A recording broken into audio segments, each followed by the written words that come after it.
He stood upon the high battlements of the Red Keep, gazing out over the sprawling city of King's Landing. The wind off Blackwater Bay tousled his dark hair, and the midday sun bathed his features in a bright glow that made him look both noble and troubled at once. Eddard Stark, newly named Protector of the Realm, tried not to show the weight that pressed down upon him, yet behind his steady gray eyes simmered a sea of doubts. Across the city, the crowds cheered for their new king, but he knew better than most that the monarchy did not rule itself. At the foot of the Iron Throne, many hands would pluck and pull at the shape of power, houses great and small, old foes and newly minted friends, and all of them would look to him to keep the realm safe. This was the decision Robert Baratheon had made, abruptly and decisively, from the very start. Ned Stark would steer the course of the Seven Kingdoms as Lord Protector, thereby sidelining the Lannisters and their ambitions in one fell stroke. It was a decision that would echo across every house and hall from Dorne to the Wall. He had left Winterfell with a heavy heart, but for the sake of an old friendship and a realm so recently torn asunder by civil war, he had arrived with an unwavering sense of duty. The rebellion had seen houses burn, lives lost, and loyalties tested. Yet it had also ushered in a new age, a Baratheon on the Iron Throne. Now, Eddard carried all the quiet sternness of the North into a city that rarely valued such virtue. King's Landing was no place for illusions. Its secrets and shadows were as tangled as the labyrinth of streets that spread from the Red Keep's foot. Robert had always been impulsive, but his heart was large. Men followed him not just for his skill in battle, but for the warmth of his laughter, the camaraderie of his feasts, and his undeniable charisma. Still, naming Ned as Protector of the Realm, even before the dust of war had settled, was a move that caught the entire kingdom off guard. Jon Arryn had once been Robert's principal mentor and father figure, but upon taking the throne, the newly crowned king had instead looked to the man he called brother, the Lord of Winterfell, the head of House Stark. And so, in a moment that would define the new era, Robert declared Eddard Stark the second most powerful man in the Seven Kingdoms, effectively placing him in charge of both governance and stability.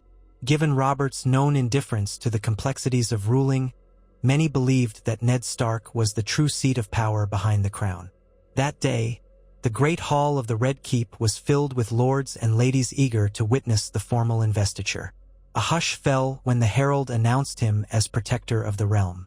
Ned had walked forward, glancing at the king seated on the Iron Throne, a man he loved like a brother, but who had changed. War had hollowed Robert in some ways, though the outside world saw only the boisterous victor. Robert looked upon Ned with pride. Upon that dais, standing next to the fearsome seat forged from 1,000 blades, Robert had clasped Ned's hand in a gesture of profound trust. Then, with a laugh that rang through the vaulted chamber, the new king declared to the lords of Westeros that Ned's word would be as good as his own. Lords Tyrell, Redwyne, Hoster Tully, and a host of others bowed at once, some with sincerity, others with carefully veiled skepticism. In the galleries overhead, courtiers murmured in surprise, in admiration, and in a few cases, bitterness. Cersei Lannister stood apart from her father. Tywin Lannister, imposing and cold, had come to court late, bringing with him the wealth and might of the Westerlands, but he had arrived expecting to place the Lannisters close to the throne. That very morning, before the announcement, there had been rumors that perhaps Cersei would be named queen, if Robert recognized it politically expedient. Instead, Robert seemed to have turned his back on that prospect. He had declared no betrothal yet, and more shockingly, gave the most influential position to a Stark. It was a brazen move that Tywin did not appreciate. The aftermath was as quiet and tense as a gathering storm. Ned found himself thrust into a swirl of responsibilities. He set up councils, balanced the demands of the crown's creditors, negotiated with the various lords who had fought for or against Robert. At the same time, he was mindful that peace was still fragile, with Targaryen heirs rumored to be across the sea, and pockets of loyalty to House Targaryen lingering in some corners of the realm. Robert, for his part, seemed content to leave such matters in Ned's hands. Whenever pressing issues came to the king's attention, he would wave them away with a half-joking, "That's why I have Ned." before pouring more wine for himself or seeking the company of the knights who still remembered the glories of the battlefield. Within the first fortnight, Eddard ordered an audit of the crown's finances. He discovered a labyrinth of debt that Ares too had accrued in his latter years, some owed to the Iron Bank of Bravos, and some to prominent houses like the Lannisters themselves. Tywin had lent vast sums to the Targaryen throne during the last decades, though after the rebellion's outcome, his gold was less of a gift and more of a silent demand for recognition. Now that the Baratheons had supplanted the Targaryens, Ned realized that this debt would remain a potent tool in Tywin Lannister's hand. But Robert's abrupt decision to sideline the Lannisters politically had, for the moment, put Tywin on uncertain ground. Ned expected a response. Lannisters always found a way to stay in the game, and Tywin's pride would not suffer such a blow quietly. Rumors began to circulate that the Lannisters might withdraw to Casterly Rock and fortify themselves, potentially refusing to offer men or gold if they felt spurned. Tyrion Lannister, the dwarf son of Tywin, made occasional appearances at court, but rarely without a sardonic comment on how the wheels of power were turning. Jaime Lannister, called the Kingslayer for his betrayal of Aerys II, wore the white cloak of the Kingsguard and continued his duty under Robert. Yet even that arrangement seemed precarious. The new king disliked Jaime, or so it seemed. Whenever Jaime stood in the hall, Robert's gaze would flick over him with an undercurrent of contempt. The throne owed Jaime for slaying the Mad King, but Robert also hated the Lannister arrogance that simmered beneath. In short, the Lannisters were present in King's Landing, but they were carefully, and uncomfortably, pushed to the side of every discussion that mattered. One rainy afternoon, Ned sat in the council chamber looking over letters from the Master of Coin about the Crown's attempts to repay the Iron Bank. Varys, the Master of Whisperers, stood at a respectable distance, his soft hands folded, a benign smile on his face.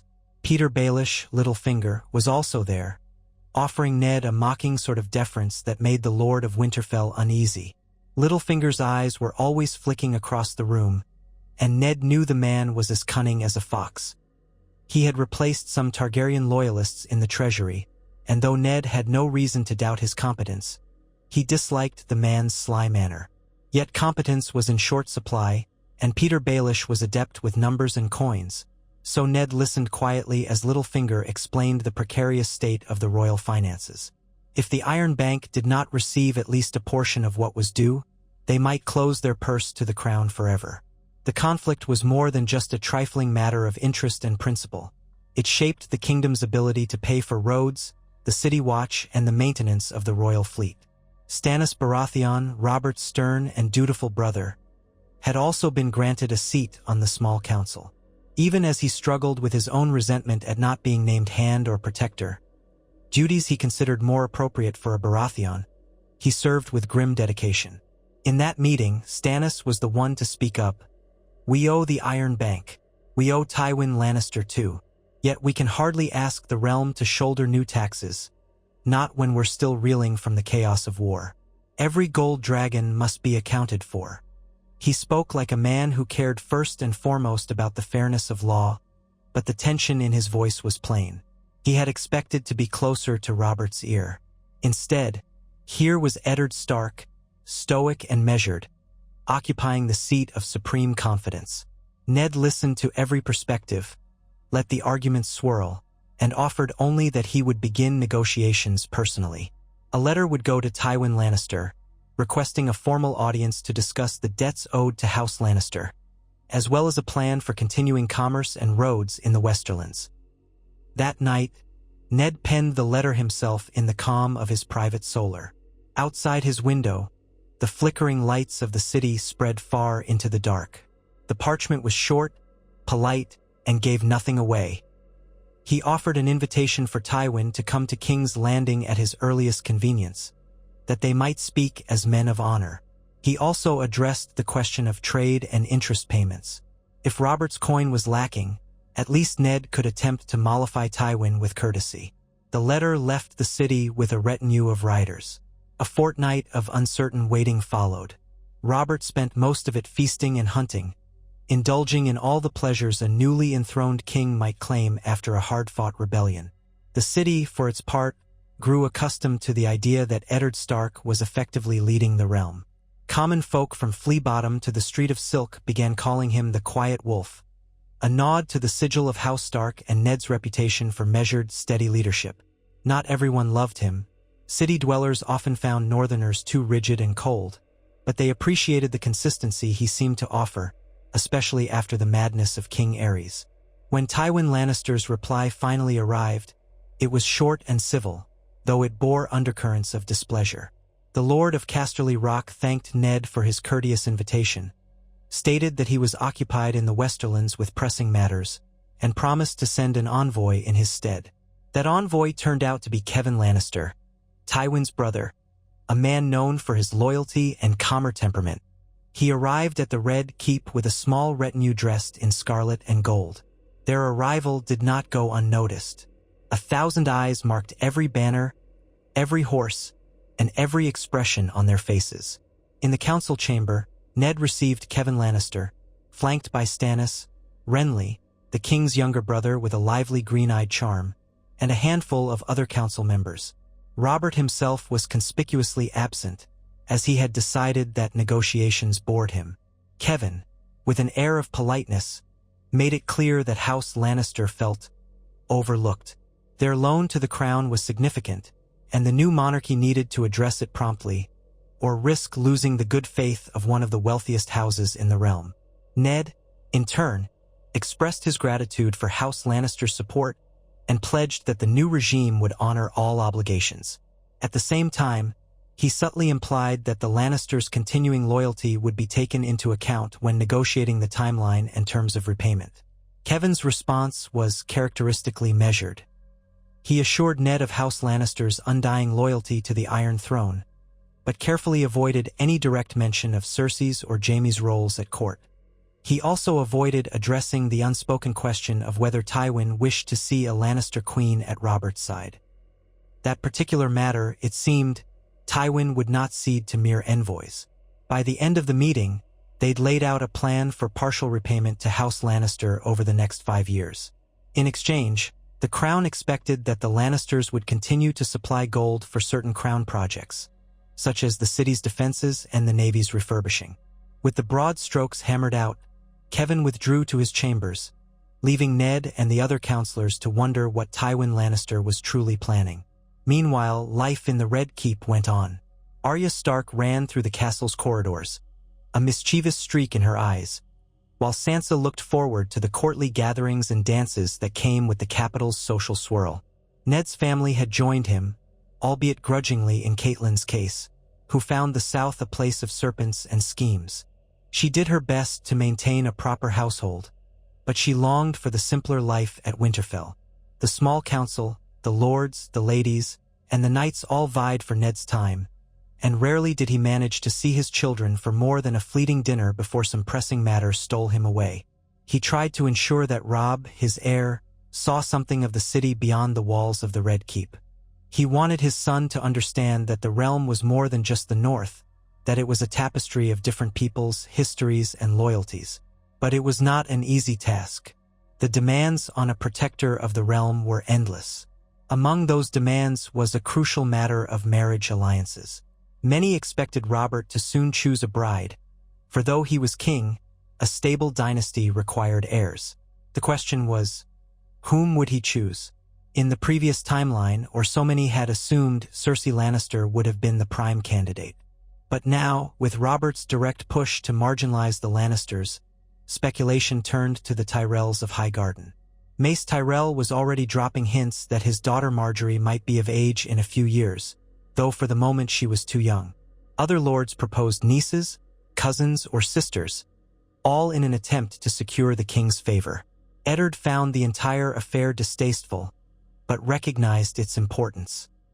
He also felt a pang of concern that Robert, in an unguarded moment, might simply pick whomever caught his eye at a feast. It was perhaps a month into Ned's new station that Robert dropped the news at a private dinner. "I'm to marry no Lannister." He sat heavily in his chair, which creaked under his formidable build. "I've had enough of Tywin's cold stares and Cersei's smug face. Let them keep their gold. I'll not have my children half lion, half stag." Better to find a bride with a warmer heart, I say. Robert tore off a piece of bread, dipped it in gravy, and devoured it. Anyway, that's that. I'll hear your advice on who might best serve the realm. But if they start swarming me with prospects again, by the gods, I'll run off on a hunt and not return till the wedding's done. Ned exchanged a glance with Caitlin, who was seated next to him. She kept her composure, but her eyes widened slightly at the brazenness of the king's declaration. It was, in effect, a signal to all the realm that the Lannisters had been set aside. Ned managed to speak carefully. Your Grace, if you are certain, then we should consider the alliances that might help us maintain peace. House Tyrell stands out, as does House Martell if we can mend the wounds from the war. He spoke of alliances as though they were matters of strategy, not personal affection. Robert frowned, poured himself more wine, and muttered something about not wanting to bed a Dornish woman. Then, with a laugh, he changed the subject to a war story from the rebellion, leaving the question of his bride unresolved. That question would linger in the corridors of King's Landing, fueling gossip and speculation. Lords from across Westeros began to write letters or travel to the capital, bearing gifts for the king and praising Ned's stewardship. The Game of Thrones, as some called it, was in full swing now. Renly Baratheon was among those who argued for a match with Margaery Tyrell, though subtly. He believed that her beauty and the Tyrell wealth could help secure the king's standing. Stannis, ever pragmatic, believed that forging an alliance with the Martells might patch up the hostilities from the war, since Prince Oberyn and Prince Doran still harbored resentments for Elia Martell's fate at the hands of the Mountain. Even the Greyjoys of the Iron Islands, typically aloof, sent a missive hinting that they, too, might offer a bride if it would lead to some new arrangement for greater autonomy. Ned received each new letter, read it thoroughly, and summarized the proposals for Robert, who would wave them away in search of the next banquet or hunt. For a time, the realm was stable enough that this leisurely approach did not harm it. But shadows crept in from distant corners, and the next crisis was never far away. Balon Greyjoy, Lord of the Iron Islands, was a proud man who believed in the old way of the Ironborn, reaving, raiding, and forging their own path. The memory of Robert's rebellion was still fresh, and the Iron Islands had contributed little to the conflict except a few raiding parties on the western coasts. Rumors now suggested that Balon was testing the boundaries of the new Baratheon regime. His ships harassed merchant vessels, and though no open rebellion had erupted, the tension on the seas was palpable. Ned learned of this through dispatches from the north and the Riverlands, as well as from the Master of Whispers, Varys, who came to him one evening in the council chamber to pass along an ominous message. They say the krakens stir in the deep, my lord. It might be wise to keep an eye on Pike and its lord. Ned frowned, remembering all too well the rebellious nature of House Greyjoy. He decided it was time to speak plainly with Robert. He found the king in his solar, though it took some effort, for Robert was planning a grand hunt and disliked being cornered with talk of politics. When Ned confronted him with the potential threat from the Iron Islands, Robert shrugged. Balon Greyjoy is a fool if he thinks to rise against me. By the gods, I'll smash him as I smashed Rhaegar on the Trident. We can muster the royal fleet, or better yet, your friend Stannis can. Didn't I name him Master of Ships? Let him earn his keep. Yes, your grace, Ned replied quietly. But such an action may require gold, planning men. The realm is weary of war. He looked at Robert with solemn eyes. We need to tread carefully. Robert's temper flared for a moment. Careful? I've just come off a war that put me on the throne. I will not be threatened by some upstart lord from the Soggy Isles. If we need more ships, we'll build them. If we need more gold, we'll find it. Tell Stannis to see it done. Ned swallowed his concern. He realized that this was precisely why Robert had asked him to be protector. The king had no patience for these intricacies. He preferred straightforward answers backed by steel. Ned bowed slightly, promising to do what he could, but inside he knew that if a conflict with the Iron Islands erupted, it would be no small matter to quell. The realm might hold for a time, but stability was never assured. In the midst of these challenges, Tywin Lannister maintained an ambiguous stance. He neither threatened open conflict nor offered any further support. The gold from Casterly Rock continued to fund certain crown ventures, but the flows were slow. Jaime, still serving in the Kingsguard, showed up in the throne room occasionally, standing behind Robert with a bored expression. Cersei made few appearances, wearing an unreadable smile whenever she did. Some courtiers whispered that a Lannister plot was forming behind closed doors, that Tywin had not forgiven the slight of being set aside. Others claimed Tywin was simply waiting, allowing the crown to dig itself deeper into debt and difficulties until the Lannisters could name their own price to bail out the monarchy. Ned heard these rumors but had no proof. He also had no illusions about his precarious position. Robert's unpredictability left enormous room for Lannister maneuvering. Still, life at court had a way of slipping into routines. Each day began with a flurry of petitions from lords and knights. Ned attended to them, settling disputes and granting charters. Sometimes he would send them on to Robert, but rarely did the king wish to be bothered. In the afternoons, the city bustled under the sun. Merchants from the free cities hawked wares at the docks, and the stench of flea bottom rose into the Red Keep. In the evenings, feasts were held for visiting dignitaries or local celebrations. Ned, never one for excess, tried to attend only when necessary. Instead, he spent time with his family in the quiet of their private quarters. He would talk with Robb about the future of Winterfell and the responsibilities of a lord, or laugh as Arya recounted her day's adventures, escaping Septa Mordane's lessons. Sometimes he would spar with his younger brother, Ben-Jen, who had come down from the wall temporarily, tasked by the Night's Watch to secure new recruits. These were the small pleasures that kept Ned grounded in a city of swirling ambitions. As the months passed, the realm seemed to accept Ned's quiet rule. Traders reported fewer brigands on the roads, thanks to a renewed push by the crown to maintain order. The City Watch, under the command of Janos Slynt, an appointment Ned had not been entirely comfortable with, but had allowed under certain political pressures, expanded patrols in the city's rougher districts. In the north, Ned's bannermen kept vigilant watch for any sign of restlessness among the mountain clans or the Ironborn. In the south, Doran Martell of Dorne sent cautious messages indicating that he was willing to open a dialogue about bridging the gap of hostility that remained after the deaths of Elia Martell and her children. A sense of guarded optimism began to spread that Robert's reign, with Ned Stark's guiding hand, might bring genuine stability, so long as no unforeseen crisis tore it asunder. That crisis came in the form of the Greyjoy Rebellion, which did indeed flare up sooner rather than later. Balon Greyjoy declared himself king of the Iron Islands in open defiance of the Iron Throne. He commanded his Ironborn to raid the western coasts of the north and the Riverlands. Raventree Hall was attacked, and some fisherfolk villages were burned. Raven after Raven arrived at King's Landing, pleading for help.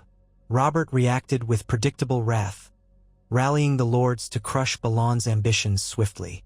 Stannis led the royal fleet against the Iron Islands, while Ned took the lead in mustering ground forces to march on Pike if necessary.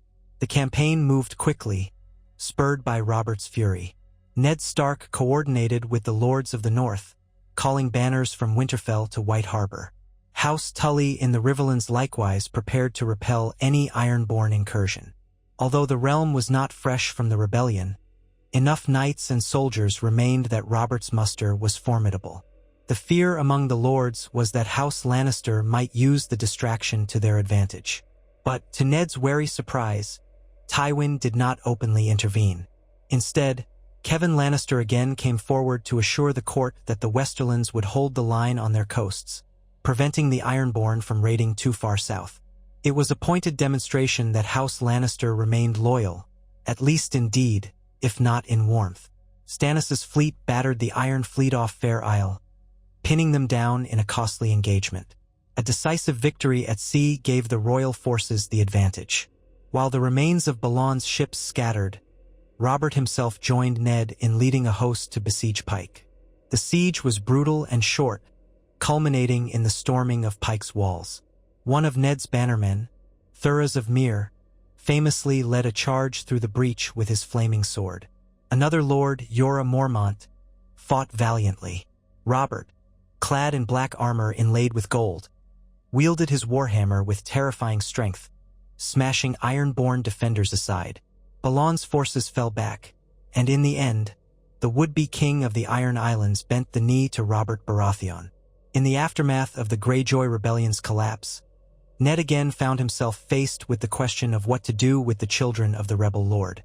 Balan's son, Theon Greyjoy, was the only surviving heir after Balan's older sons were killed in the fighting. To secure Balan's loyalty, Ned recommended taking Theon as a ward in the north.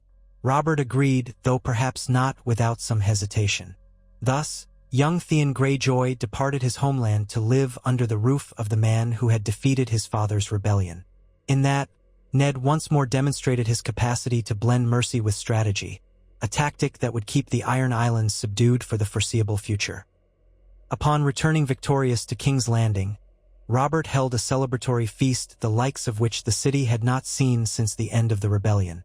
Great barrels of Arbor gold and Dornish red were rolled into the Red Keep.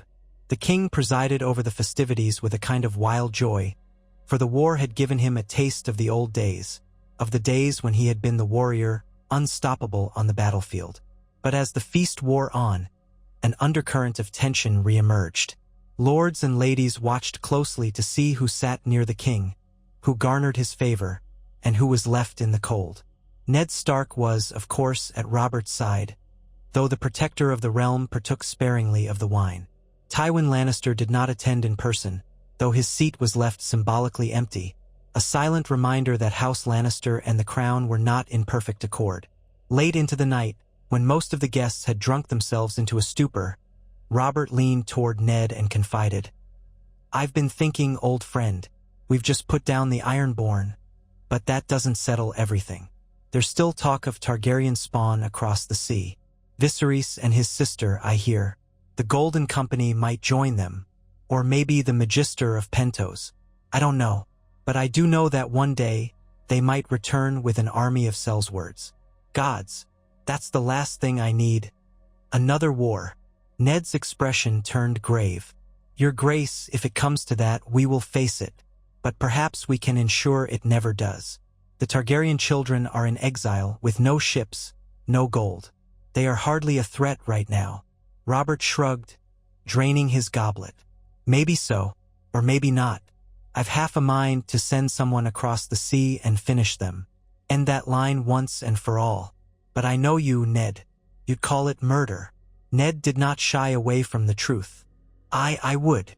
The king sighed and looked out over the hall, where a few drunken knights were singing a bawdy tune. "Then perhaps we won't, for now. But keep your eyes open, Ned. A Targaryen can always find new friends in the East." In the weeks that followed, Ned found himself increasingly concerned about Robert's growing indulgences. The triumphant return from the Iron Islands had rekindled the king's appetite for feasts and tourneys. The crown's purse, already strained, began to sag further under the weight of grand celebrations. Ned tried to reason with Robert that coin spent frivolously today might be needed tomorrow if a threat such as the Targaryens arose. Robert would only wave him off, insisting that after so many years of war, the people deserved revelry. Besides, the Lannisters still had plenty of gold, if need be. Each time Robert made such a remark, it reminded Ned that the king did not fully grasp how precarious their arrangement with House Lannister was. Politically, Tywin Lannister's aloof stance left a void in the Red Keep's courtly life. That void was filled by lesser lords from the Reach, the Stormlands, and the Crownlands, all seeking to gain a foothold near the king and the protector of the realm. Peter Baelish's star rose.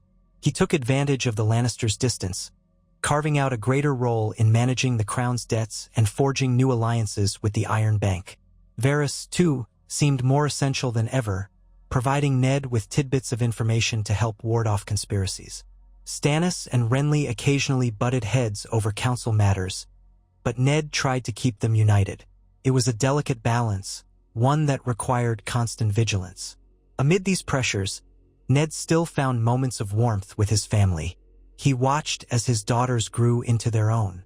Sansa, enthralled by the glamour of the South, practiced her courtesies and dreamed of gallant knights. Arya refused to conform, learning to sneak around the castle and occasionally eavesdrop on important conversations, to Ned's exasperation and secret pride. Robb showed promise with a sword, sparring with the master-at-arms and forging friendships with the sons of other lords. Bran, still small, gazed in wonder at the towers of King's Landing, though he much preferred climbing the walls of Winterfell. Rickon was only a babe, content to roam the corridors under the watchful eye of old servants. The Starks were not fully at home in the capital, but they made do as best they could, forging small routines that reminded them of the North. One late autumn day, Eddard was interrupted from his duties by the arrival of a peculiar guest. Jorah Mormont, the knight who had distinguished himself at Pike, had returned from the north with urgent news. He carried a sealed letter from Benjen Stark at the Wall, describing odd incidents beyond the wall. Missing rangers, strange sightings of pale creatures in the snow, rumors carried by wildlings. The letter was brief, but it chilled Ned's heart more than the coldest northern wind. He remembered the tales old Nan used to tell about the White Walkers and the Long Night. Such stories were for children, or so everyone believed. Yet the tenor of Benjen's letter suggested that the Night's Watch was concerned. Ned confronted Robert about it that very day. He found the king in the training yard, taking a few drunken swings at a Quinton. "Robert, we have word from the Wall. Strange doings in the far north. The Night's Watch requests men and supplies to be safe. They say they cannot guarantee the safety of our northern border if these events continue." Robert turned, sweat glistening on his brow. He scowled at Ned. "The Wall? The Night's Watch?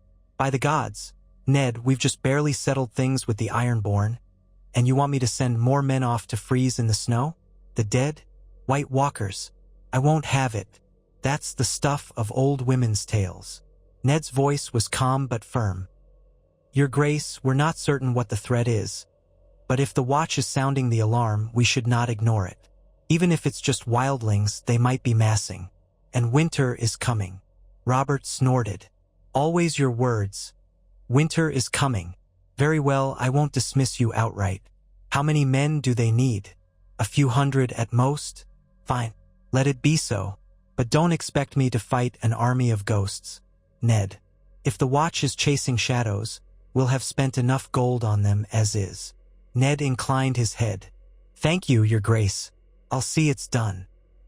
He did not press for more, knowing that Robert's patience was thin.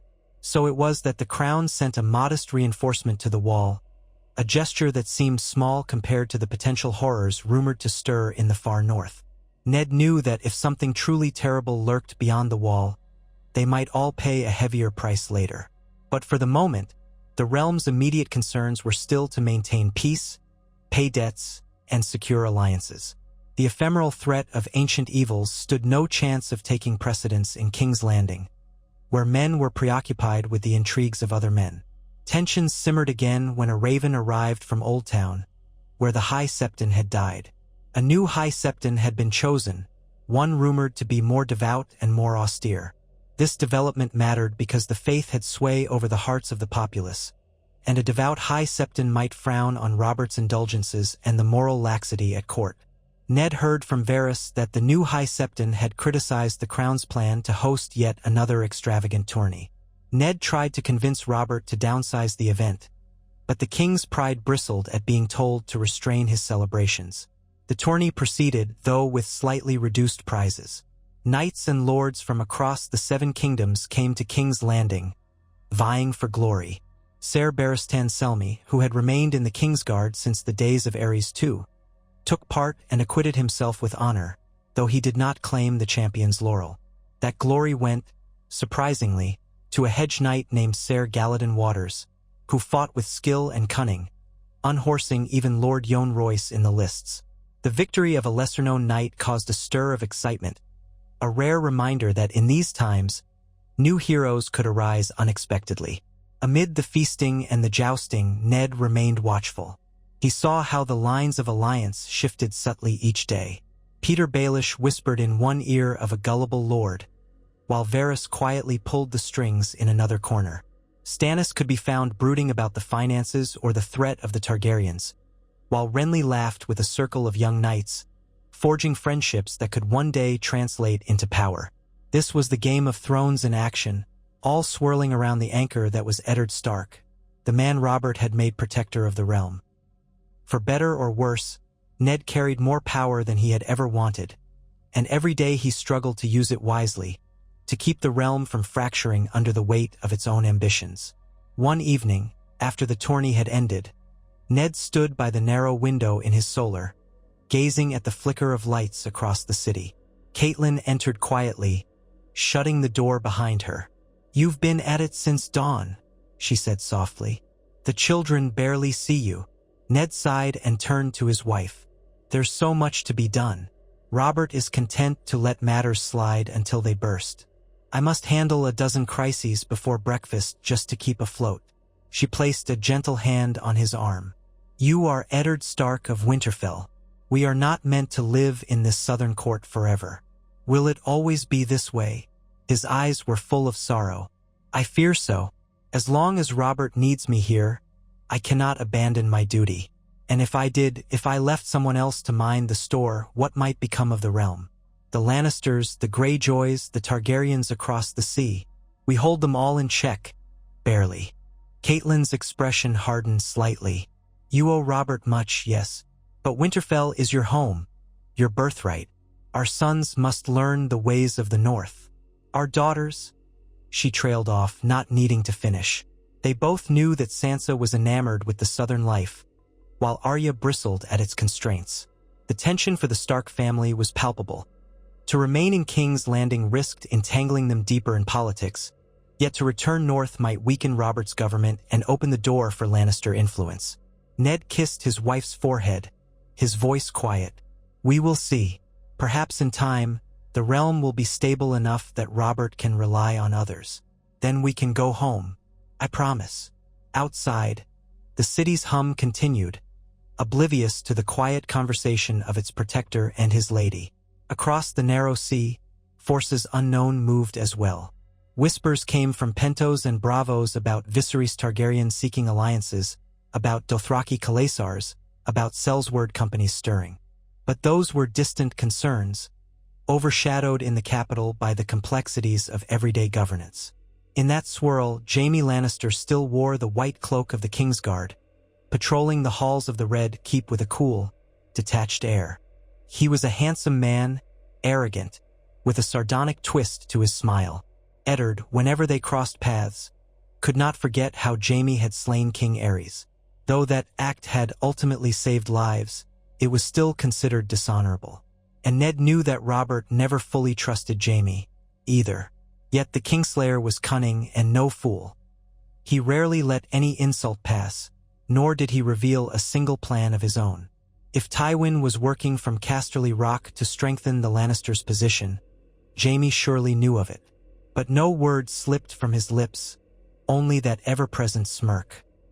The next brush of crisis arrived in the form of a Tyrell delegation.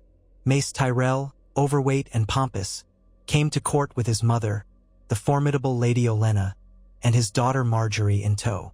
Although Marjorie was not yet of marriageable age by the realm's standards, she was close enough that some deals might be struck or at least prepared for the future. The Tyrells brought wagons of provisions for the city, a welcome gesture, given the cost of Robert's feasts. They also brought a discreet offer. The hand, or protector in this case, could help forge an alliance through a betrothal that might see Marjorie eventually become Robert's queen. Olenna, sharper than her son, made no secret of her skepticism about the arrangement, but she recognized the advantage if the Tyrells became the royal family's in-laws. Robert tolerated the Tyrell presence, more because of their bountiful gifts than from genuine affection. At one feast, Ned overheard Mace Tyrell suggesting that Highgarden's gold could help the crown pay off its more pressing debts. Ned felt a mix of relief and caution. Aligning with the Tyrells could provide a much-needed financial boon, but it would also alienate the Lannisters further, and potentially incite them to action. Ned found himself in the middle of negotiations that tested all his diplomatic skill. He strove to remain polite, to keep the door open, but not to commit the king prematurely to a betrothal that might backfire. Late one night, after a private supper, Lady Olenna cornered Ned in a small courtyard illuminated by lanterns. She walked slowly, leaning on her cane. "Protector of the realm indeed," she said with a mocking laugh. "So you are the one truly running this kingdom, hm? No wonder we see so little of the king in these negotiations." Ned bowed slightly. "The king has many demands on his time, my lady." Olenna gave him a knowing look. "Oh yes, drinking, hunting, feasting. Such important tasks. Listen to me, Stark. You may think the Tyrells are as harmless as a field of roses, but we have thorns. We can help keep the crown afloat, or we can sit back and watch you drown in Lannister debts. My daughter-by-law, Allery, loves nothing more than these polite illusions, but I prefer honesty. If you want our gold, you must make it worth our while. And you must make certain that the Lannisters remain in check. Because if we sense that Casterly Rock is about to overshadow Highgarden, we will take our gold elsewhere. Are we clear?" Ned held her gaze unflinching.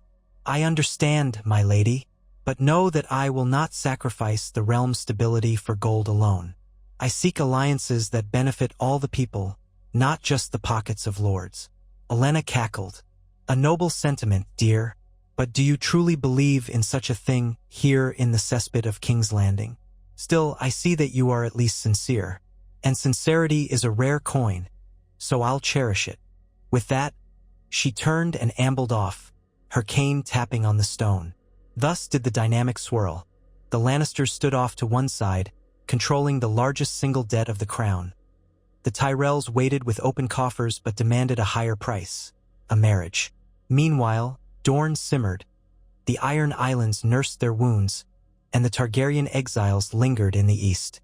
And at the center of it all stood Eddard Stark, an honorable man forced to juggle alliances in a city that thrived on intrigue. As winter crept closer, the winds grew chillier in the capital. The city's poor huddled in Flea Bottom, seeking warmth and food. Ned directed more funds toward the city watch to keep order and tried to distribute some relief in the poorest quarters. But gold was finite, and the demands unending. News from the north told of early snows and longer nights, though no new word of White Walkers or other unnatural threats had come. The men sent by the crown bolstered the watch's patrols, but they had found nothing, only endless forests and ice.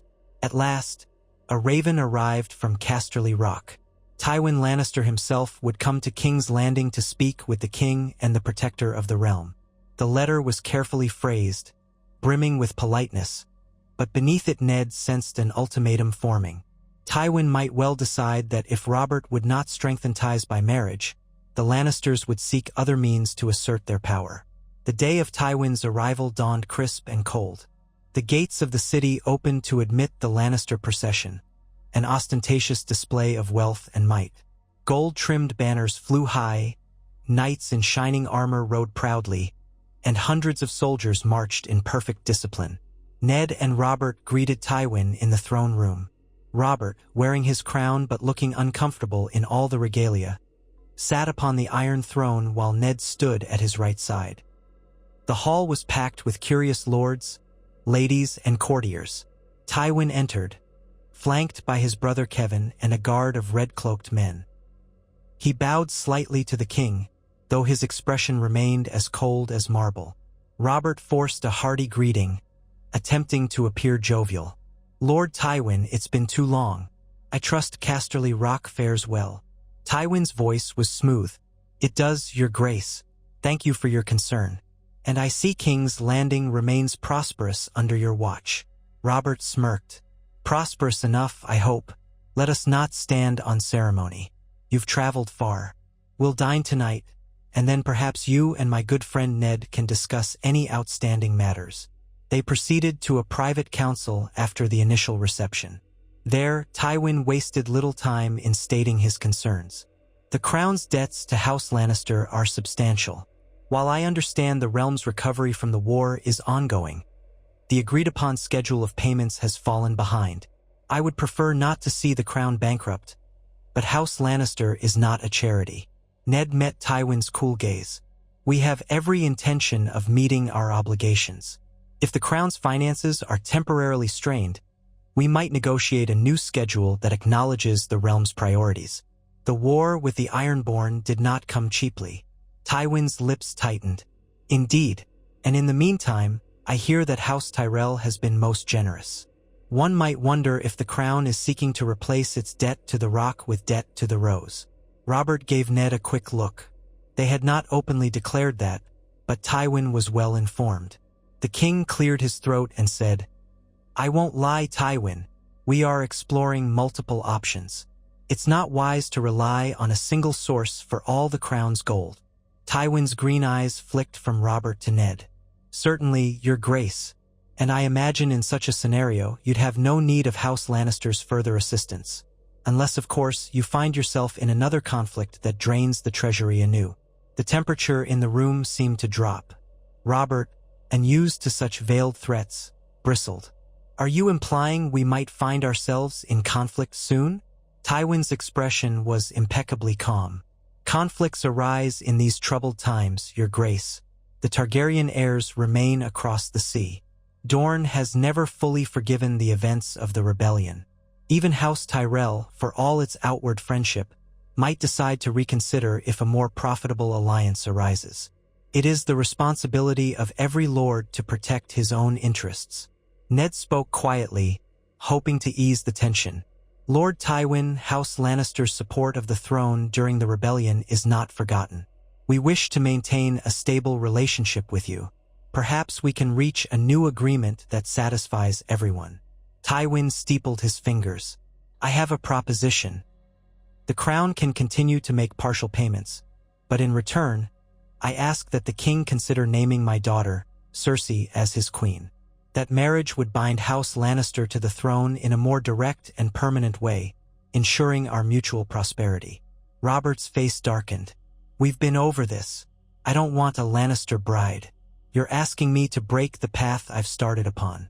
I'd rather bed 1,000 camp followers than—" He bit back the words, but Tywin's stoic features revealed no sign of offense. "Your Grace," Tywin said, letting the tension hang in the air. "If there can be no marriage, then consider other ways to secure our goodwill. A seat on the small council for Kevin. Perhaps a title or two for members of my house. We might even reduce the crown's interest payments for a set period to help you recover from the Greyjoy rebellion, if the courtesy is reciprocated in kind."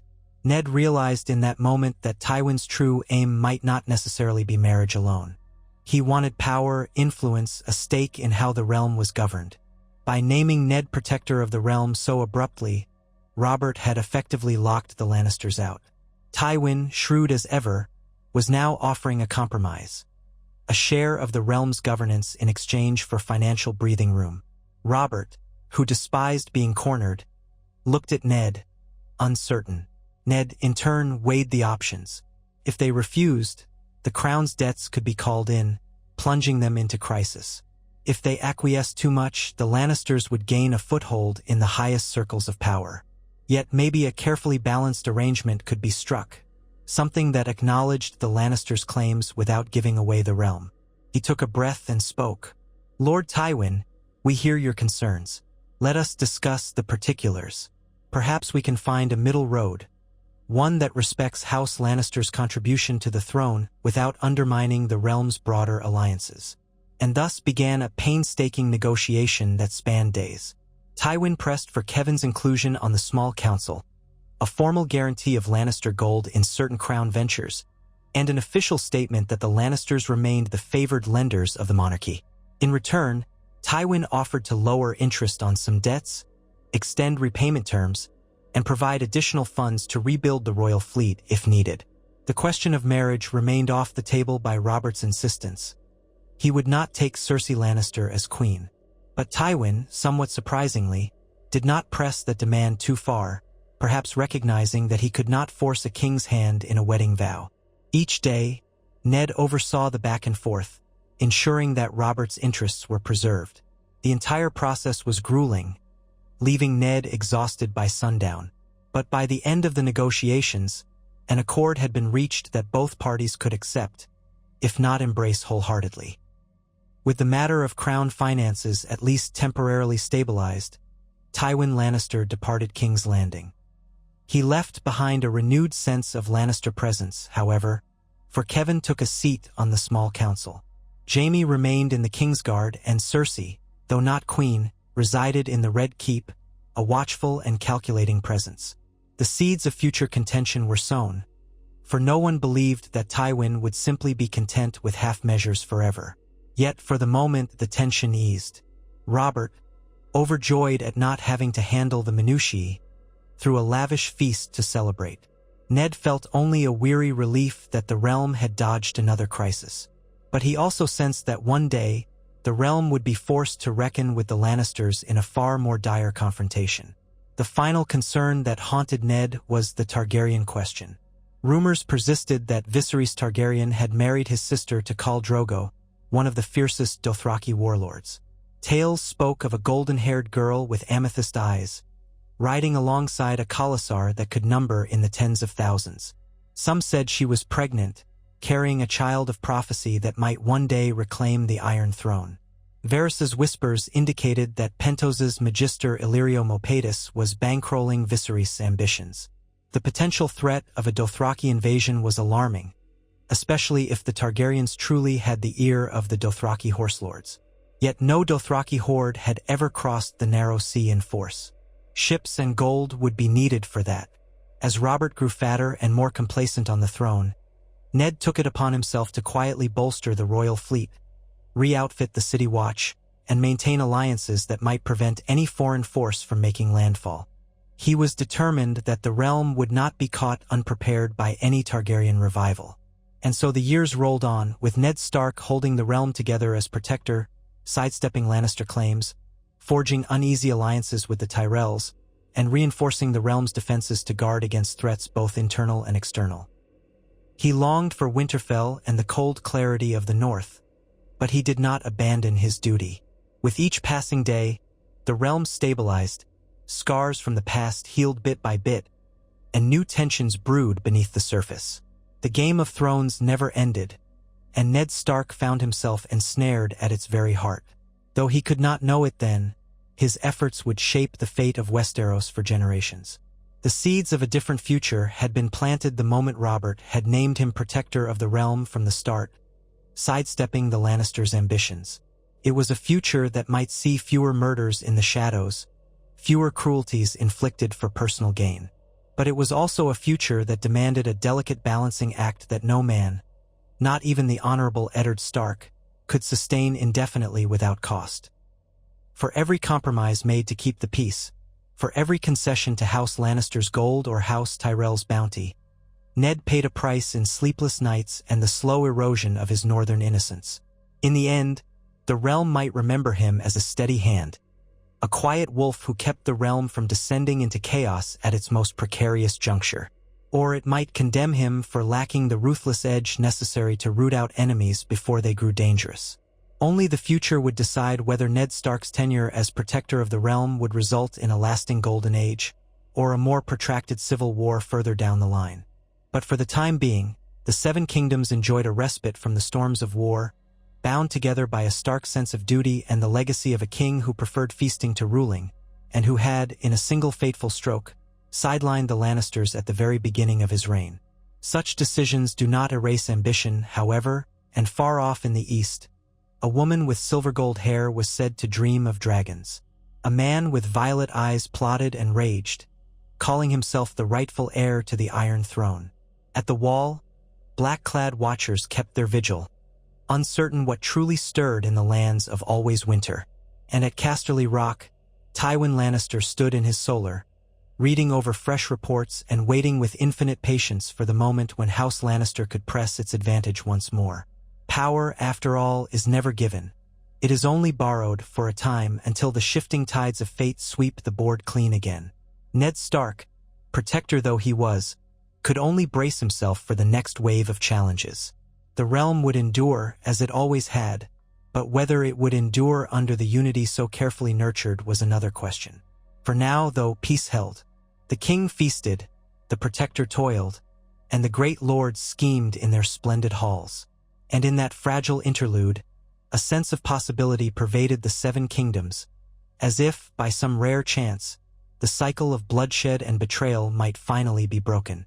Yet such hopes had been born before, only to die in the crucible of ambition. Time alone would reveal whether this moment was any different, whether the North's honor could truly guide the South's labyrinth of lies, and whether a realm once ravaged by war could thrive under a banner of quiet stability instead of ruthless power.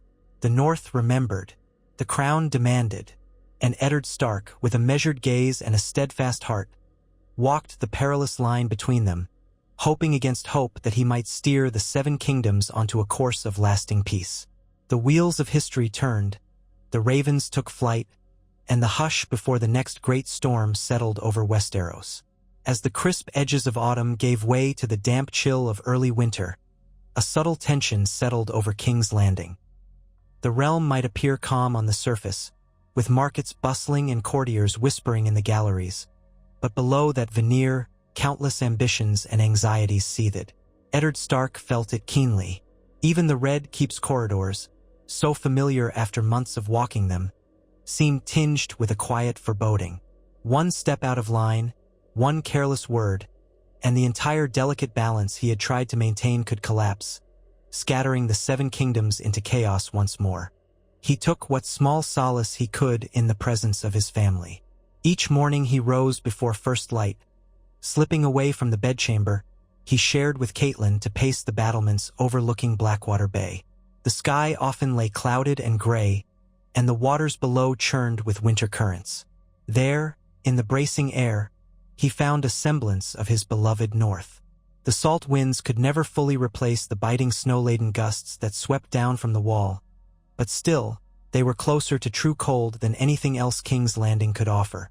Sometimes, in those lonely moments, he indulged the thought that he might relinquish his duties and return to Winterfell, but he always dismissed it just as quickly. Honor and duty bound him here. Robert needed him to hold the realm together, and so he remained. Across the city, the people prepared for winter in their own modest ways, stacking firewood, patching leaky roofs, and salting fish to keep hunger at bay. Ned had instructed the crown's stewards to make extra grain stores available in Flea Bottom to prevent desperate riots or starvation. It was a bandage on a larger wound, for the city always swelled with refugees when cold winds swept across the rural areas. At least with the new year approaching, the harvests from the Reach and the Riverlands remained abundant enough to keep prices from spiking too drastically. A deeper winter, though, could bring crisis all the same. Ned prayed to the old gods that the season would prove mild. Within the Red Keep, each day saw the usual swirl of demands upon the Protector's time. From dawn till dusk, Ned faced the tasks of a man who quietly wielded more power than any other except the king himself. Merchants squabbled over shipping tariffs, knights petitioned for lands or positions, and foreign envoys tried to ply him with honeyed words. He moved among them with a solemn grace, forging alliances where possible and settling disputes with fairness. There was little glory in these daily labors, yet they were the mortar that held the bricks of the realm together. The small council, too, had changed shape with Kevan Lannister's recent addition. Kevan was a cool-headed man, less vain and prideful than his brother Tywin, and more inclined to compromise where it served the family's long-term goals. In these council meetings, Ned watched him carefully, noting that Kevan rarely spoke first. He allowed Stannis, Renly, or even Peter Baelish to air their opinions, only interjecting when matters touched upon finance, law, or the interests of the Westerlands. It was an intelligent strategy. Kevan garnered few enemies this way, while slowly nudging the crown toward greater deference to House Lannister. Varys remained the quiet spider at the table, whispering of rumors across the sea or tension in Dorne. He had heard that Prince Doran Martell was entertaining ambassadors from Braavos, perhaps to secure loans for improvements in Sunspear, or perhaps for more cryptic designs. The Martells still nursed old wounds about Elia and her children, but they had not turned overtly hostile. Nonetheless, the possibility of Dorne shifting alliances kept the council on edge. Renly wanted to extend a friendly gesture toward Dorne, perhaps a lavish feast or a gift to sweeten relations. Stannis scoffed at what he called bribes, believing duty and law should suffice to maintain peace. Ned, uncertain, said only that they should not allow Dorne to feel alienated. A small courtesy now could prevent trouble later, and so they agreed to send a warm letter and a token gift, 2 casks of the finest arbor gold, courtesy of the red wine shipments that had recently docked. Amid all this, Robert rarely attended the small council meetings. He had grown restless as the weather turned colder, chafing at the confinement of the castle. On the days he bothered to appear, he arrived late and left early, complaining that the business of ruling bored him. Sometimes, after a half-hearted nod at the ledger of finances or a perfunctory glance at the letter from Dorne, he would push away from the table and declare, "Enough, Ned, you handle the rest. I'm going to the yard to take a few swings, or maybe down to the stables to ride. Could use the fresh air." And off he would go, leaving the council to bow and murmur their farewells as he lumbered away in search of more pleasurable pursuits. Ned tried not to resent it. After all, this was the very arrangement Robert had set in motion by naming him protector in the first place. Yet at times, he missed the days when Robert had been more than a figurehead. The man he had fought beside during the rebellion had been bold, larger than life, and also more attuned to the responsibilities of leadership, even if he loathed them. With every passing month, the weight of the crown seemed to press heavier on Robert, and he responded by shrugging it off as best he could. Still, the kingdom's overall condition was relatively stable compared to the last year of Targaryen rule or the immediate aftermath of the rebellion. There were no open rebellions, no major crises, and the treasury's debts, though immense, were being managed. Yet Ned could never fully relax. Every day brought fresh reminders that the Game of Thrones was indeed afoot. A letter from Pentos hinting at Targaryen activity, a Lannister retainer hinting that the Westerlands might expand their private armies, or a whisper from Baelish that the Iron Bank was meddling in the crown's negotiations. As the year drew toward its end, Ned felt as though he were balancing on the edge of a sword. One misstep and he would be sliced open by a dozen concealed blades. The frost in the air deepened. Occasionally, a brittle flurry of snow would drift down over King's Landing, though it rarely stuck to the ground. Children in the streets would pause in wonder at the flakes, while older folk muttered about the possibility of a harsh winter. In the Red Keep, fires burned day and night, and the royal household wore heavier garments of wool and fur. The lines of Sansa's cloaks were embroidered to match the southern fashions, while Arya utterly refused to wear anything bulky if it hindered her movement. She often complained about the Southerners' fussiness, and Ned found himself torn between amusement and concern at her stubbornness. For her part, Arya insisted she would rather freeze than be confined by fripperies. At times, Ned glimpsed Arya racing through the training yard with a wooden sword, chasing Tommen or Myrcella, children of distant cousins who had come to court, or the children of lesser lords. He noticed that the Lannister children were conspicuously absent from Arya's circle. There was no Joffrey Baratheon in this timeline, because Robert had yet to wed, so the complex relationships that might have formed around a crown prince did not exist. Instead, one of Robert's many bastards, rumored to be in the city, occasionally appeared on the training grounds, a boy called Edric Storm, though he was recognized more formally only by those who knew. The lack of a royal heir was a perpetual shadow over Robert's reign, and Ned understood the danger that presented. Without an heir, the question of succession loomed, and men would wonder who might claim the throne if Robert fell in battle or died unexpectedly. Would it pass to Stannis, stern and unyielding? Or to Renly, charming and popular? The realm needed clarity, but Robert would not provide it, refusing to wed for reasons known only to himself. On the matter of marriage, the Tyrells remained persistent, Mace Tyrell in particular. Lady Olenna orchestrated polite, but pointed reminders that Marjorie was blossoming into a fine young woman, a perfect match for a king. They offered lavish gifts to the crown, each accompanied by a subtle suggestion that a betrothal would benefit all parties. At first, Robert dismissed the notion with grunts and curses, claiming he had no desire to be harnessed by a wife from a high-minded southern house. But as the nights grew long and the feasts became dull, Ned perceived cracks in Robert's obstinacy. The Tyrells were wealthy, their feasts extravagant, and Marjorie's rumored beauty was becoming a favorite gossip topic among courtiers. Robert was not a man immune to flattery or pleasure. If he could be convinced that this match would secure him the funds to keep the realm afloat and provide him with a comely, pleasant queen, Ned suspected Robert might eventually yield. In the meantime, Mace Tyrell danced around the court with a self-assurance that bordered on farce. He orchestrated small tourneys within the city, awarding cups of gold to victorious knights, always in the name of House Tyrell's generosity. Renly Baratheon played a careful part in these events, aligning with the Tyrells in spirit. Some whispered that Renly's closeness to the Tyrells extended beyond politics, for he was often seen at Margaery's side, smiling and speaking softly. Whether or not that implied any deeper entanglement, Ned could only guess. One evening, Ned found himself at a candlelit supper hosted by the Tyrells. It was a smaller affair, not one of the riotous banquets that Robert might attend, but an occasion for more discreet talk. Catelyn was with him, seated in a place of honor beside Lady Olenna. Ned sat across from Mace Tyrell, who stuffed himself on roast pheasant, while Lady Allery, Mace's wife, tried to keep the conversation polite. Margaery was present as well, seated near her grandmother, though she did not speak much, only smiled demurely when spoken to. Ned noticed, however, that her eyes were sharp, taking in every word around her. She was no simple maiden, that much was clear. After the second course, Mace cleared his throat. "My Lord Stark, I trust you've found our city within a city to your liking?"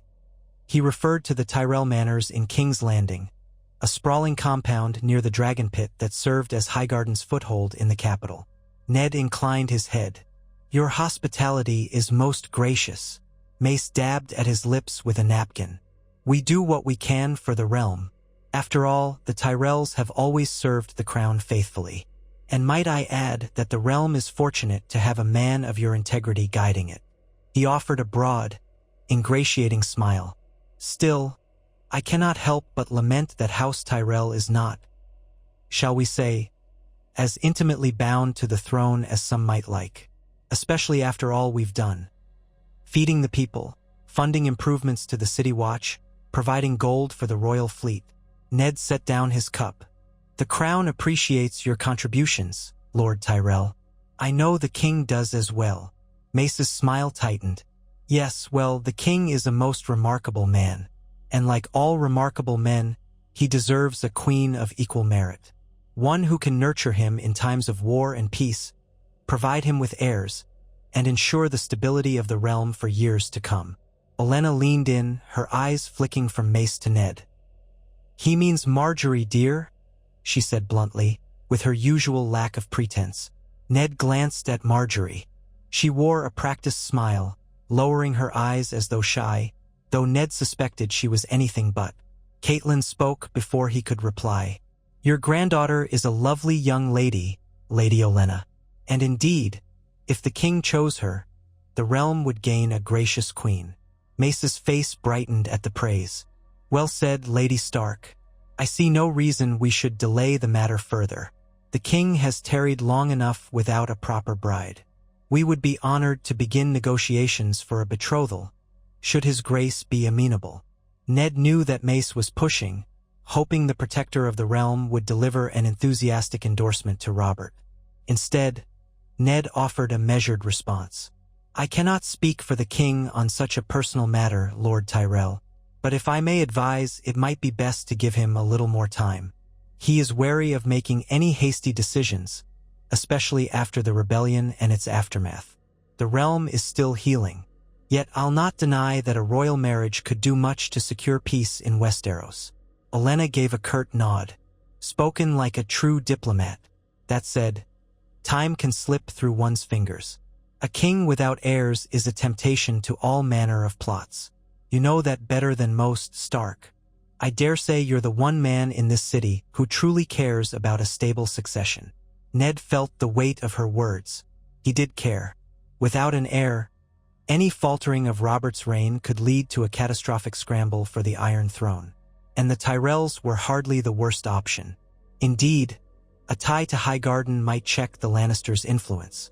As the courses progressed, Ned and Catelyn navigated a delicate dance of polite conversation, acknowledging the benefits of a Tyrell match without promising anything on Robert's behalf.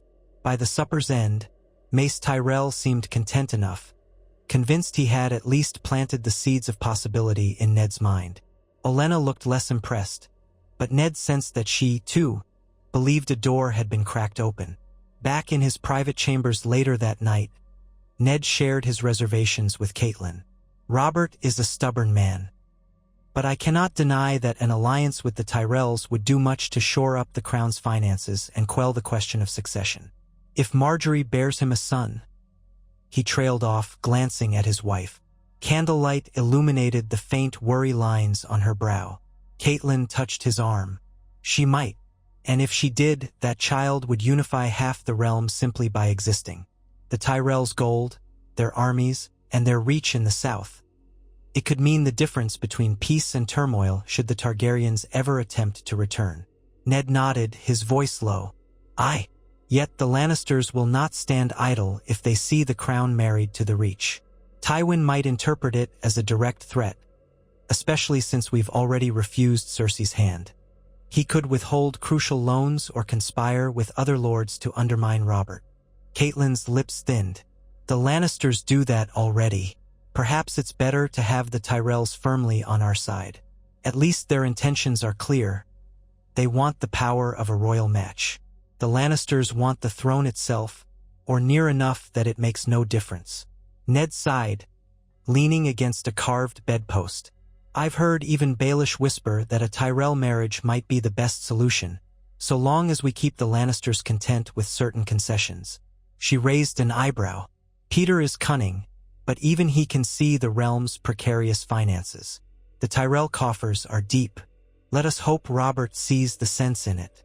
The next day, Ned approached Robert with the idea. He found the king in the mews of all places, where Robert was bellowing at a falconer to fetch his prized hawk for a planned hunt. Ned waited until the hawk was safely transferred to Robert's heavily gloved fist before broaching the delicate subject. Your Grace, he began, voice polite and cautious. I come with a matter of some importance. The Tyrells are eager for a betrothal, if you might consider it. Robert's face twisted slightly with annoyance. Those flower-bearers again? By all the gods, Ned, I've told you I don't fancy a forced match. Let me alone. Ned inclined his head. I understand, Your Grace, but the realm needs a queen, and the Tyrells have done much to prove their loyalty. Margaery is spoken of as gracious, kind, and fair to look upon. A union could help secure the throne's finances, keep the Lannisters at bay, and guarantee an heir. Robert ran a hand through his thick beard. The hawk screeched, extending its wings. Ha! An heir. You're always going on about that. Between you and my lords, there's no end to the talk of children. I suppose I can't blame you. A king does need a line of succession. Ned said nothing, letting the silence coax Robert's next words. The hawk fluttered on Robert's fist, and the king growled softly at it, as though it were responsible for his troubles. Fine, he muttered. We'll see. I'm not promising a damn thing, but I'll receive Mace Tyrell and his brood, maybe host a feast or two. But by the gods, I won't be rushed into tying any knots. If I decide to marry the girl, I'll do it when I please. Ned released a quiet breath, relieved that Robert had at least opened the door. Thank you, Your Grace. That is all I ask. So began a new round of feasts and festivities, orchestrated to bring Robert and Margaery into the same orbit. Mace Tyrell spared no expense, while Robert feigned disinterest. In truth, Ned suspected the king was enjoying the attention, surrounded by lavish gifts and compliments. Margaery wore silks embroidered with golden roses, and though she was shy in word, she carried herself with surprising poise for someone so young. After one elaborate feast in the king's honor, Robert even murmured to Ned that she was not half bad to look at. It was a start. Yet even as the Tyrells crept closer to winning a royal betrothal, the Lannisters lurked on the sidelines, their presence felt if not always seen. Kevin Lannister remained polite and helpful on the council, never once betraying anger at the prospect of a Tyrell alliance. But Ned knew better than to believe that Tywin would simply accept being shut out. If House Tyrell bound itself to the king, House Lannister would want something in return. Perhaps Jaime would press for a higher rank, or Cersei might angle for the queen's household. There were countless ways the Lannisters could insert themselves into the structure of power. And if none of those worked, they might bide their time, allowing the realm to become further indebted until the moment to strike arrived. Ned's approach was to keep communication with Tywin as cordial as possible. He wrote letters to Casterly Rock, acknowledging the Lannisters' role in upholding the realm and inquiring after the region's harvest yields. Politeness and courtesy cost little and might stave off bigger conflicts. He made a point of consulting Kevin on minor matters of trade or taxation concerning the Westerlands, hoping to maintain goodwill. It was a careful balancing act, especially as the Tyrell visits became more frequent and more public. In the midst of these courtly maneuvers, word arrived from the north that the snows were thickening, and White Harbor reported a surge in unsettled wildling activity near the seas east of the Wall. Ned read the letter at dawn in his solar, feeling a chill not from the cold but from foreboding. The letter, penned by the commander at Castle Black, mentioned small bands of free folk creeping south, though the Night's Watch had turned most away. Of greater concern was the disappearance of 3 rangers in the haunted forest. Benjen Stark, Ned's brother, was not among those missing, but the letter hinted that he was troubled by the signs. The old tales of the long night still lingered, though few took them seriously. Ned did. He remembered the disquiet in Benjen's previous letters, warning of strange sightings. He resolved to send additional men and supplies again, hoping Robert would not begrudge the cost. Yet he knew the king's patience for fantasy tales was short. Nonetheless, he placed the matter on the small council's agenda that very afternoon. As soon as Ned raised it, Stannis Baratheon scowled and said, "We cannot keep throwing money at the Watch. They have enough Black Brothers to guard the wall. If a few wildlings slip through, the Lords of the North can handle it." Ned inclined his head. "They likely can, but the wall is the realm's shield. If it fails, the consequences would be dire. Even if these rumors are only half true, better we err on the side of caution. Winter is coming, and the free folk are known to flee south when the cold grows too deadly. That could lead to raids or more conflict in the north." Kevin Lannister chimed in gently. "Lord Stark is correct that stability in the north is beneficial for the entire realm. However, I share Lord Stannis's concern about our budgets. Our expenditures are already high. Perhaps we can spare a smaller amount, or at least negotiate with the Lords of the North to share the burden." Ned forced a polite tone. "The Lords of the North will do their part, Sir Kevin. Winterfell stands ready, as always, to handle threats that slip past the wall. But the Night's Watch's duty is sworn to the entire realm. If men from the Crownlands or the Westerlands wish to guard the wall, they're as welcome as Northmen." Peter Baelish Littlefinger leaned back in his seat, a slight smile on his lips. "And perhaps some men would volunteer to don the black if we offered them pardons from other infractions. We have quite a few troublemakers in the city dungeons who might serve better on the wall. That would reduce the cost of upkeep here in King's Landing, while reinforcing the Watch. 2 birds, 1 stone." Ned considered the idea. It was not the most honorable approach, to stock the Watch with criminals who might not have the discipline or loyalty needed. But the Watch had always accepted men seeking to avoid punishment. "That is a possibility," he said, "though I would prefer volunteers. The last thing we need is a horde of criminals who resent their service. Still, some might find it a better fate than rotting in a cell." Varys cleared his throat softly, drawing their attention. "The free folk are not the only concern beyond the wall, my lords. My little birds have heard unsettling tales of undead wights and others with blue eyes roaming the icy forests. Of course, these rumors could be the ravings of frightened small folk, but it is best to keep an open mind, yes." A hush fell in the council chamber. Most regarded the notion of ice-wreathed dead men as superstition. Stannis gave a snort, and Peter's mouth curved in a smirk. Yet Ned's face remained grave. "Thank you, Lord Varys, for conveying that," he said quietly. "Perhaps we should proceed with caution and provide the Watch with what it needs, men or supplies. Better safe than sorry." In the end, the council begrudgingly agreed to send a modest number of men from the city dungeons north, along with a small supply shipment. It was not as much as Ned wanted, but it was something. He sent ravens to Winterfell, instructing his castellan to coordinate with the watch. If the wildlings were indeed pressing closer, it might fall to the north to quell them. As the days grew shorter and the nights colder, the question of the Targaryens rose again like a half-forgotten ghost. Varys reported that Viserys Targaryen still wandered Essos, claiming the title the Beggar King, while his sister Daenerys traveled with a massive Dothraki Khalasar led by Khal Drogo. Rumors abounded that Daenerys was pregnant, carrying what the Dothraki called the stallion who mounts the world. Some believed that if such a child came to term, Drogo might be convinced to cross the narrow sea to place a Targaryen back on the throne. Others scoffed at the idea, saying the Dothraki hated water and had no fleet. Robert, at least, had no illusions about the danger a determined Targaryen might pose, especially if allied with powerful magisters in Pentos or Myr. Yet the king's response was as contradictory as ever. Some nights, in his cups, he would roar that he wanted the Targaryen girl dead, along with her unborn child. Other times, he dismissed the threat as distant and unlikely. Ned had already made his stance clear. Killing a pregnant girl in a foreign land was murder, not justice. Stannis, on the other hand, argued that if any Targaryen had a plausible claim to the throne, they ought to be stopped now before the realm faced another war. Renly stayed silent, uncertain whether to echo Ned's moral qualms or Stannis's ruthless logic.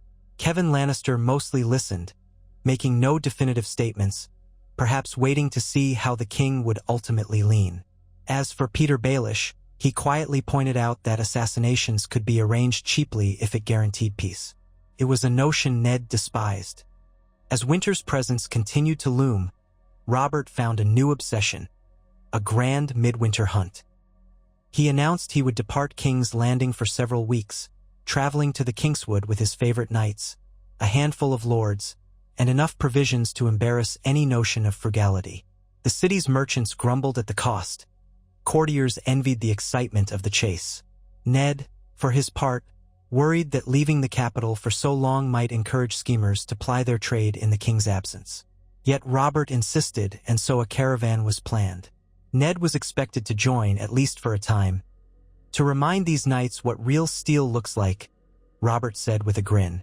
The day before their departure, Margaery Tyrell and her retinue arrived in the capital again. Mace Tyrell requested an audience, presumably to see if Robert might invite the Tyrells along.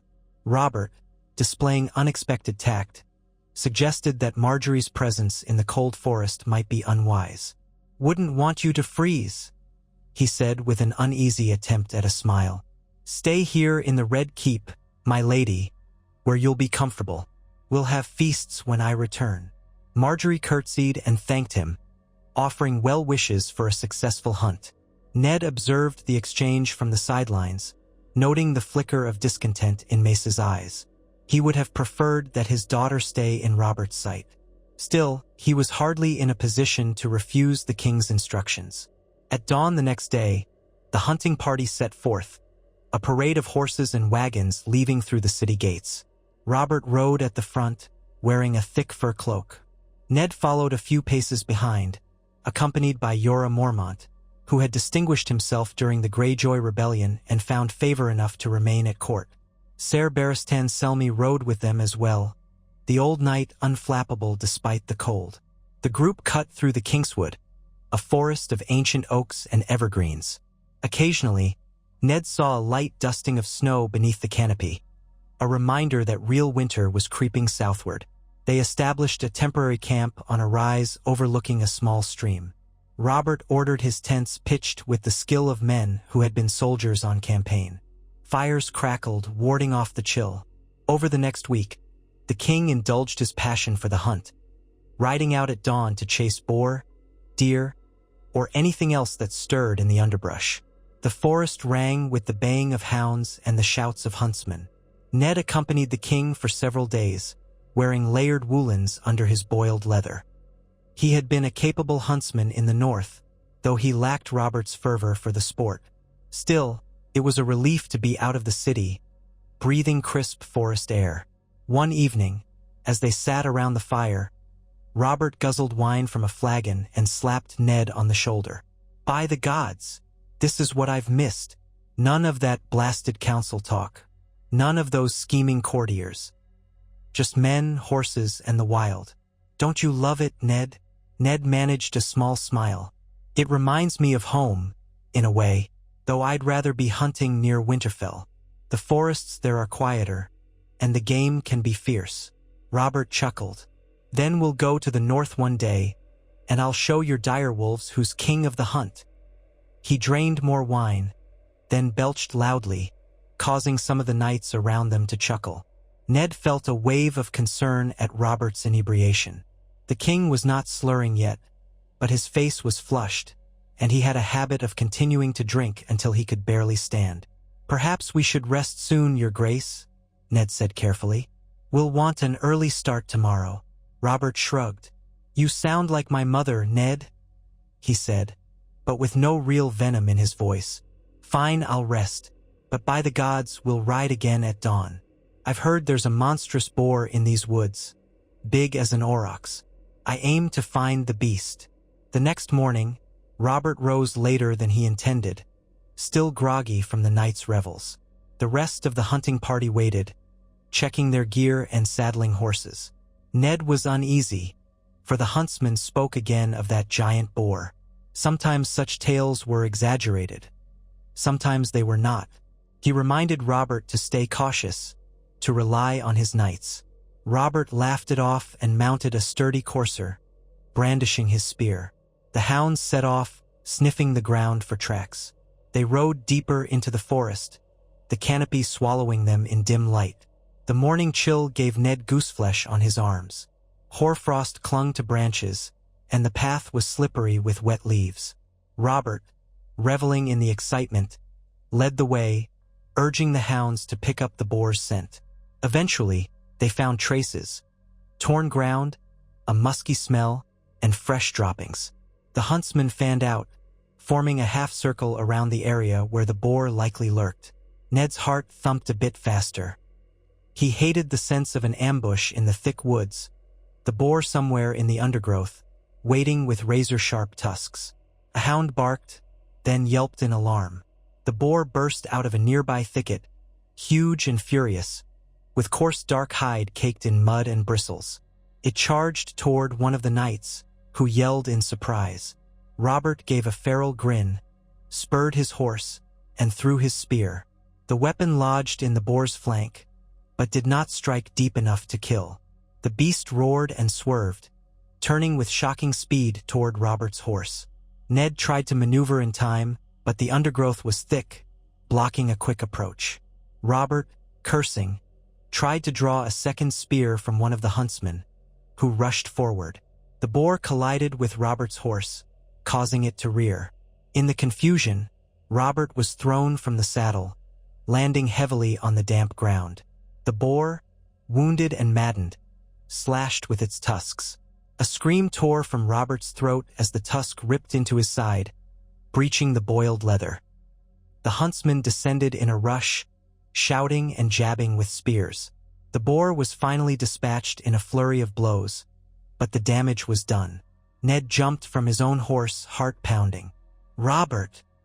He knelt by the king, who lay in a rapidly spreading pool of blood. Robert's eyes were wide with shock, his face waxy. "Gods!"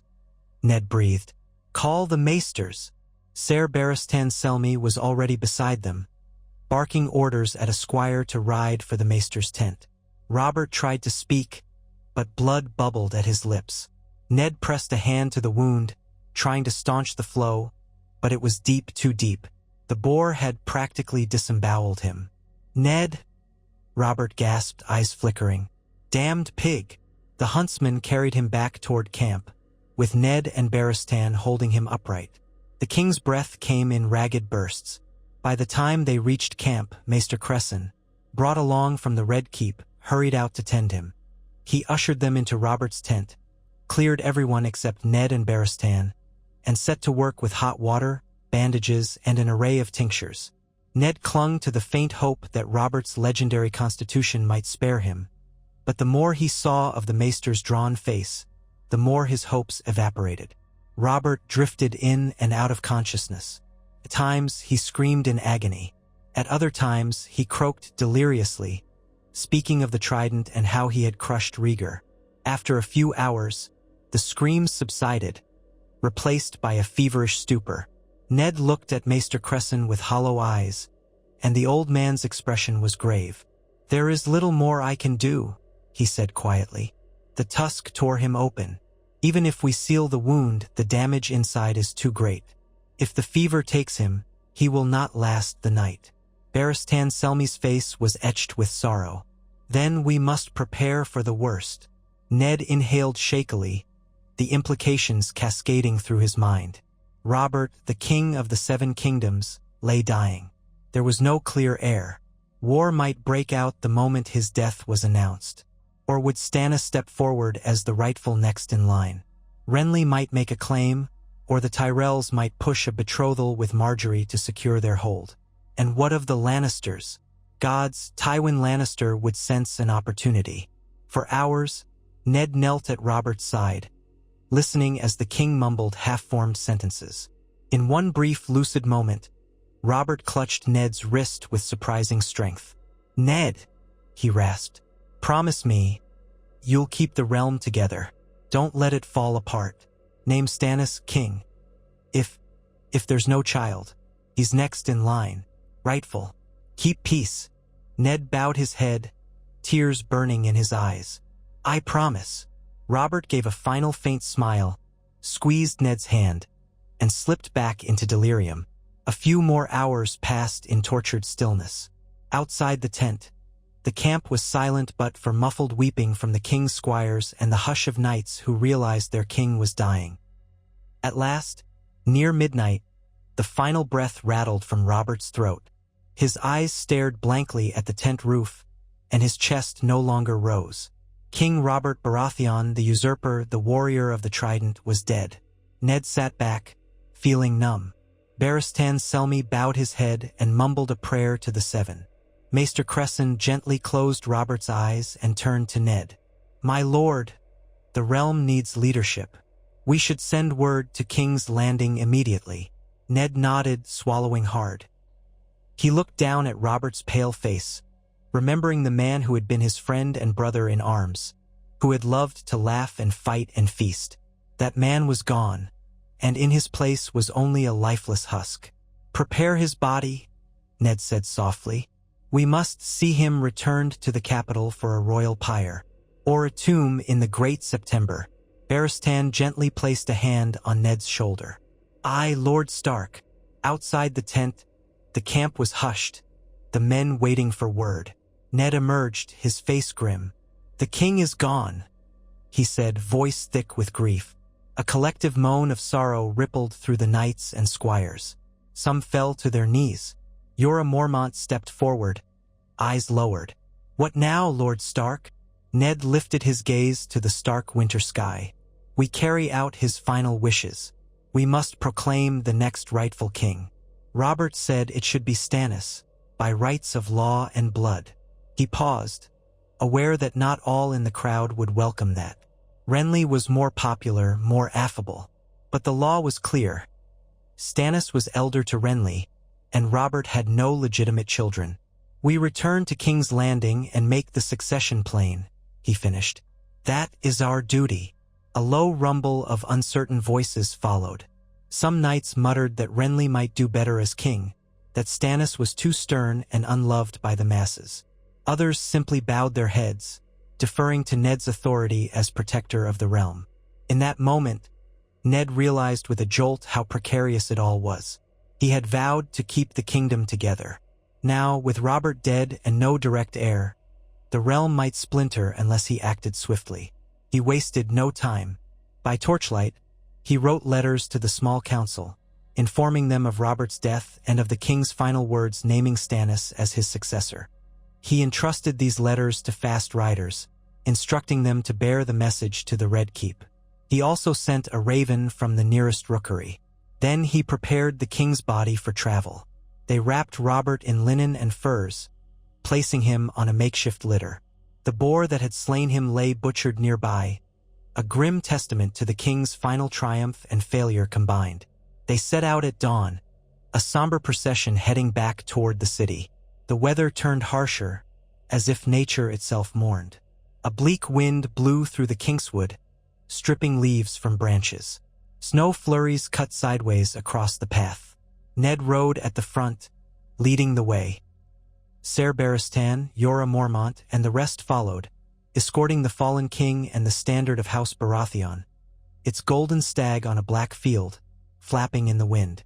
Ned could not help but think of that standard now as a relic. The stag might soon be replaced by Stannis's flaming heart, should the elder Baratheon brother adopt the fiery sigil he sometimes favored. A swirl of dread passed through Ned at the thought of the changes to come. By the time they neared the city, news had already outraced them. Word of Robert's death spread like wildfire through the streets. It was said that the bells of the Great September tolled in mourning. Crowds gathered outside the gates, seeking confirmation. When they saw the litter bearing the king's wrapped body, they let out wails of grief and fear. Even Robert's faults were overshadowed by the dread of uncertainty. Kings might be flawed, but the unknown was often worse. In the Red Keep, chaos reigned. Courtiers argued in the halls, uncertain which Baratheon brother should be crowned. Renly had not wasted time, it seemed, in putting forth his own claim, for the rumor was that a number of lords preferred Renly's temperament and youth to Stannis's rigid demeanor. Kevan Lannister had kept the city watch out in force, trying to maintain order. Mace Tyrell prowled about, uncertain whether to push for an immediate betrothal between Marjorie and whichever Baratheon ended up king. Peter Baelish slipped from one conversation to another, gleaning secrets. Varys hovered, face mournful, but eyes ever watchful. When Ned arrived with the king's body, he was met at the gates by Renly Baratheon, who wore a somber cloak of black but bore a resolute expression. "Lord Stark," Renly said, inclining his head, "you have my condolences for our shared loss." Ned did not miss the flicker of ambition in Renly's gaze. "We mourn a great man," he replied evenly. "But we must speak of the succession now." Robert named Stannis as his heir. Renly's face hardened. "So I've heard. Yet do you not think the realm would be better served by someone the lords can rally behind? Stannis is not the kind of king to inspire love." Ned bristled. "He is the rightful heir by law and by Robert's final decree." Renly did not raise his voice, but it took on a certain intensity. "We stand at a crossroads. The lords in the Reach, the Stormlands, even some in the Crownlands, they favor me. I do not wish to slight my brother, but if we let him take the throne, the realm might fracture under his rigid rule. Look at how he's handled Dragonstone. He's as cold and closed off as a fortress at sea." Ned's mind churned with the weight of the oath he had sworn to Robert. "I cannot betray Robert's last wish. The throne passes to Stannis. It must. He is older, the rightful heir." Renly's mouth tightened. "In that case we may see war, Lord Stark. I do not say this lightly, but the great houses will choose sides. The Tyrells have made it known they would support me if I assert my claim. The Stormlords, my father's old bannermen, are already listening to my counsel. I can rally them quickly. Stannis is on Dragonstone, far from the city. If we act now, we can secure King's Landing before he even arrives." Ned felt a swirl of outrage and sorrow. Robert's body was barely cold, and already there was talk of seizing the city. "This is treason," he said, voice low. "I will not be part of it." Renly exhaled through his nose. "Then you leave me few options. Believe me, I do not do this out of hatred for Stannis. I simply see that he cannot keep the realm united as I can." They stood there in tense silence. Ned realized with a sinking heart that the seeds of civil war had already been planted. The question was, would they sprout now or later? He thought of the promises he had made, the vow to keep the realm together.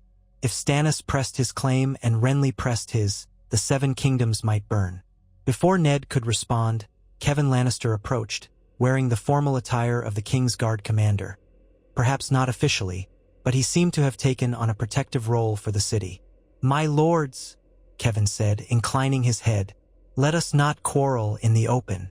Lord Stark, I've prepared the silent hall for the king's repose. We can settle the matter of succession with the small council. Renly nodded curtly and stepped aside, though he shot Ned a meaningful look that spoke volumes. If you do not bend, I will break this city myself. Ned suppressed a shiver and followed Kevin into the Red Keep. They brought Robert's body to a cavernous hall used for private mourning, draped it in the black and gold of House Baratheon, and stationed knights to keep vigil. Word went out that the people could mourn in the Great September later, after the body had been prepared for more formal rites. At mid-morning, the small council gathered in the council chamber. Ned took Robert's old seat, though now it was simply the seat for the protector of the realm, or perhaps for the hand, if there was to be one. Renly arrived, along with Kevin Lannister, Peter Baelish, Varys, and Ser Barristan. Stannis was not present. He remained on Dragonstone, unaware that Robert had perished. Mace Tyrell was not officially on the council, but he loitered outside, presumably waiting to hear the outcome. The tension in the room was suffocating. Ned began, voice thick with grief. King Robert has fallen. He named Stannis as his heir. By all rights, Stannis Baratheon is now our king. Renly cleared his throat. We must also consider the will of the realm. My Lord Stark, might I remind you that Robert's... Ned cut him off, though gently. You speak of popularity, Lord Renly, but law is law. The Iron Throne passes to the elder brother in the absence of legitimate children. Kevin Lannister glanced between them, careful not to reveal too much. House Lannister will abide by the law, he said, though we also recognize the importance of the realm's peace. If too many lords resist Stannis, we risk bloodshed. Renly raised a hand. That is exactly my point, Ser Kevin. Thousands will prefer me, for I've built alliances here. Stannis is a commander, but he has no love from the small folk. Ser Barristan, his age-lined face solemn, said, Robert named Stannis. I was there after the rebellion when Robert first took the throne. He always recognized that Stannis stood next in line. Peter Baelish pursed his lips. A difficult choice indeed. War is bad for coin, you see. If the lords cannot reach consensus, the crown's debts will only deepen. The Tyrells might withdraw their financial support if they do not see a union that benefits them. Meanwhile, the Lannisters. Kevin Lannister cut in, uncharacteristically bold. The Lannisters remain committed to the realm's stability. We hold no desire for a fracturing, as long as House Lannister's rights and interests are not threatened. Ned could almost hear the unspoken subtext. Name Stannis, but do not forget our debts, and do not let him target us. A swirl of images flashed through his mind. Tywin Lannister, stoic and plotting. Mace Tyrell, hungry for a royal marriage. Renly Baratheon standing right there, brimming with ambition.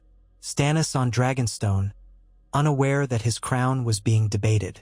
And what of the north, the Vale, the Riverlands, Dorne? Each region would have to choose sides. Ned thought of the promise Robert had demanded with his dying breath. Keep the realm together. How? He inhaled. We must send word to Lord Stannis at once, informing him of his brother's death and summoning him to King's Landing to claim the throne. Until he arrives, I will serve as protector, ensuring the city's safety. His gaze swept the table. Any talk of an alternate claimant is unlawful. If you truly love the realm, you will stand by its rightful king. Renly's jaw tightened, but he did not openly challenge Ned in front of the others. Instead, he merely said, Send your raven, then. We'll see how quickly Stannis can come.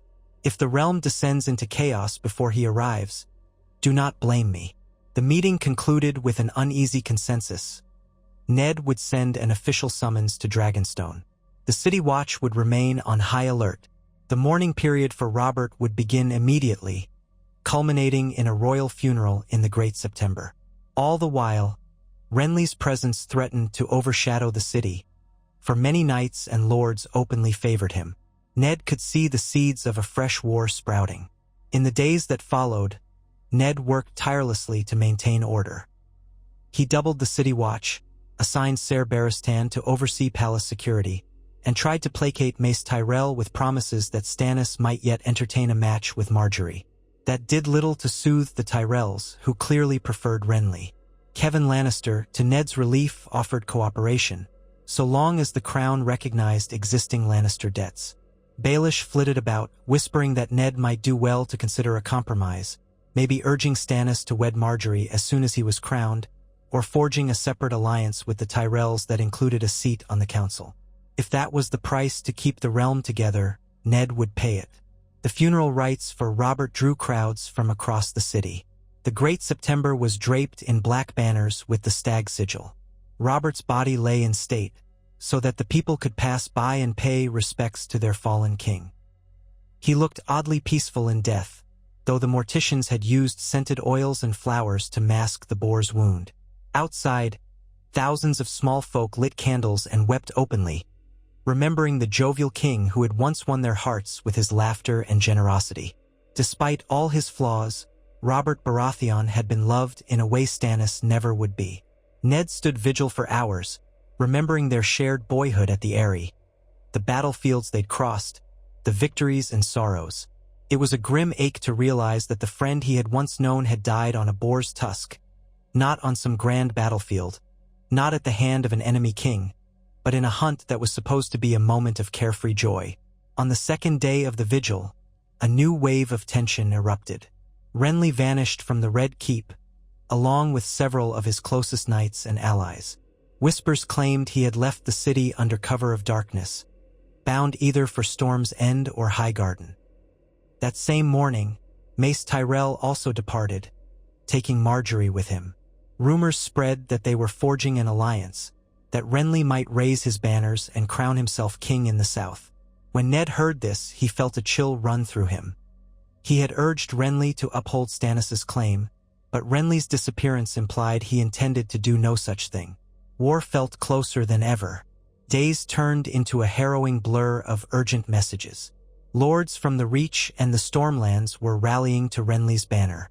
Stannis was still on Dragonstone, presumably gathering ships and men. No official word came from him yet, though a single raven arrived for Ned confirming that Stannis had received the message and intended to sail for King's Landing in the fullness of time. Meanwhile, Kevin Lannister had quietly withdrawn a portion of the Lannister Guard back toward the Westerlands, claiming Tywin wanted them for local defense. Tension roiled among the city's populace, who feared an imminent clash. Fights erupted in the streets between men who declared for Renly and those who believed in Stannis' rightful claim. Ned tried to keep the peace by calling for calm, reminding everyone that the funeral had not even concluded, that the rightful king would soon arrive. Yet he could do little to stop the tide of ambition. Peter Baelish approached him one night in Ned's solar, eyes glittering. "Lord Stark, we stand on the brink. Stannis or Renly, this is more than a squabble. If Renly can secure the might of the Reach and the Stormlands, that's half the realm. Stannis has Dragonstone and, presumably, the crown's official support. The Lannisters have their own might. Dorne might choose a side or none at all." He paused, letting the implications sink in. "You can't simply raise a hand and command peace. You'll have to pick a side, and pick carefully." Ned glowered. "I've made my choice. I stand by Stannis as Robert's lawful heir." Baelish shrugged. "As you will. But remember that lawful heirs do not always prevail on the battlefield. If Renly marches on King's Landing, will you have enough men to defend it?" Ned braced himself against the edge of his desk, feeling the press of the sword at his hip.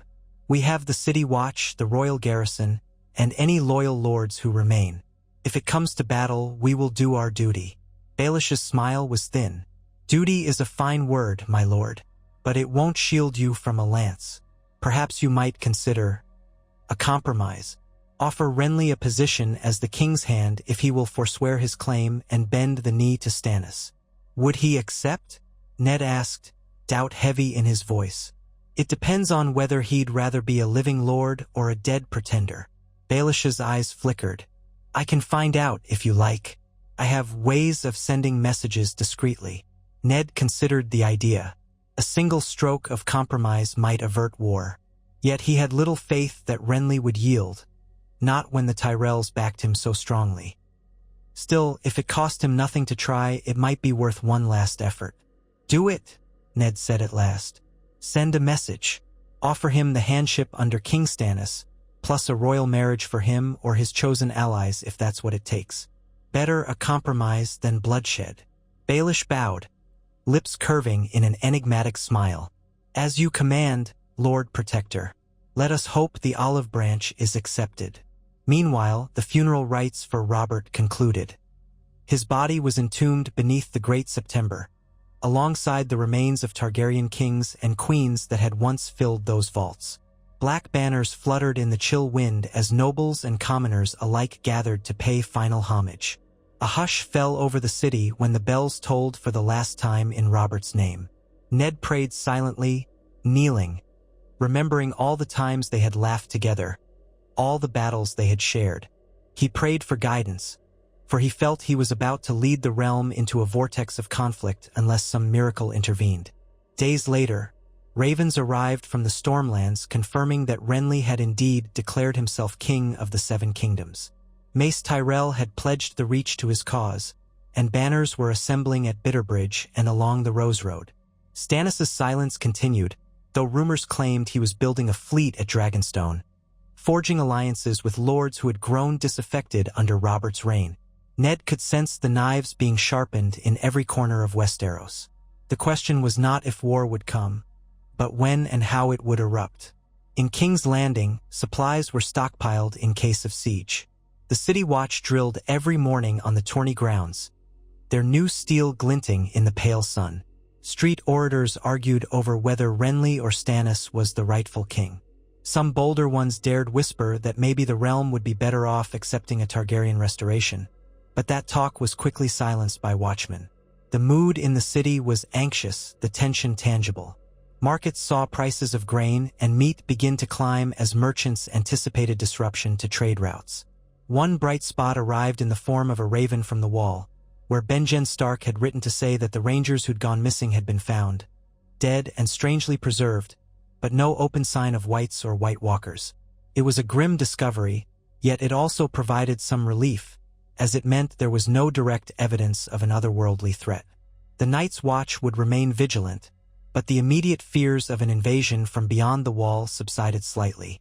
Ned breathed a small sigh that at least that front might hold for a time. He threw himself into the duties of the Protector, organizing the defenses of King's Landing. He consulted with Ser Barristan, who was a veteran of countless battles, about how best to fortify the city walls, how to arrange the watch in case Renly marched. They checked stores of pitch for flaming arrow attacks, assigned archers to vantage points, and drew up plans for the distribution of rations if a siege persisted. All of it felt too familiar to Ned, who remembered how King's Landing had once been threatened during the rebellion. But this time, there was no valiant arrival of Tywin Lannister through the gates to tip the scales. This time, Tywin might well stand aside and let the city fall if it served his aims. In the midst of these grim preparations, Stannis Baratheon at last arrived in the Blackwater Bay with a small fleet. Ned stood atop the Red Keep's outer walls, looking down at the ships as they docked. Stannis' banner displayed the crowned stag of House Baratheon, though some ships bore a flaming heart, an allusion to the Lord of Light, a faith that rumors said Stannis' new priestess had brought him. That part unsettled Ned, for Westeros had rarely warmed to foreign gods. But he pushed that worry aside. The main point was that Stannis, Robert's chosen successor, was here. The next day, Stannis rode into King's Landing with a modest escort, accompanied by the woman in red robes, Melisandre of Ass High, or so the rumors called her. Townsfolk pressed against the streets, craning for a look at their new king. But it was not the warm welcome Robert once received. Stannis' face was set in a stony frown. There were no cheers, only muffled murmurs of curiosity or apprehension. At the gates of the Red Keep, Ned received him formally, offering condolences for Robert's death and pledging loyalty to the rightful king. Stannis acknowledged the condolences with a curt nod, then asked, "And where are these so-called pretenders? My brother Renly among them. By rights, he should be bent at my feet, swearing fealty." Ned led him into the throne room, which had been hastily prepared for a coronation ceremony. Courtiers filled the hall, all buzzing with anxiety. The Iron Throne loomed at the far end, an ugly mass of twisted steel. Ned escorted Stannis up the aisle. Kevin Lannister was there with a handful of red-cloaked guards. Peter Baelish and Varys stood discreetly to one side. Sansa and Arya, wide-eyed, clung to Catelyn's side in the gallery, along with many other highborn ladies. Stannis approached the dais, looking at the Iron Throne with a neutral expression. 1 step, 2 steps, and then he turned, facing the hall. Maester Cresson had arrived from Dragonstone, though he looked haggard. He carried a simple gold band meant for Stannis's brow, the symbol of a king. Stannis was not a man for fancy crowns. With no flourish, no fanfare, the old maester placed the band on Stannis's head. "Behold the king of the Undulls and the First Men," he intoned, voice trembling with age. "Lord of the 7 kingdoms, protector of the realm." A subdued hush fell. Some courtiers bowed, others hesitated, uncertain whether to kneel to this grim figure. Ned knelt, setting the example. Kevin Lannister followed suit, perhaps deciding it was better to keep the peace. More bowed then, until nearly the entire hall was on one knee. Stannis surveyed them with cool satisfaction. "Rise," he commanded, voice echoing. They stood. He fixed his hard gaze on Ned Stark. "Lord Stark, you have served my brother ably as protector. You have helped secure my rightful succession. I name you Hand of the King." A wave of murmurs swept the hall. Ned tried to school his features, though inwardly he felt a twisting sense of dread. To serve as Robert's protector was one thing. To serve as hand to Stannis with war looming was another. Still, he knew his duty. "I am honored, your grace," he said, bowing. Stannis looked at Kevin next. "Sir Kevin, the realm remains indebted to House Lannister. I will not forget the crown's obligations. Let it be known that I welcome the Lannisters' continued support. We must stand united against those who would tear the kingdom apart." Kevin inclined his head, his face giving away little. "You have the Westerland's respect, your grace." A faint smile ghosted over Stannis's lips. "We shall see." He turned to the hall at large. "Now let us address the matter of rebellion. My brother Renly has proclaimed himself king. This cannot stand. I will send him a single offer. Lay down your arms, bend the knee, and I will show lenience. Refuse, and face the might of the rightful king." Ned closed his eyes briefly, sensing that the war he had tried to forestall might be upon them after all. But he owed it to Robert's memory, and to his own sense of honor, to try for peace if possible. So he spoke boldly.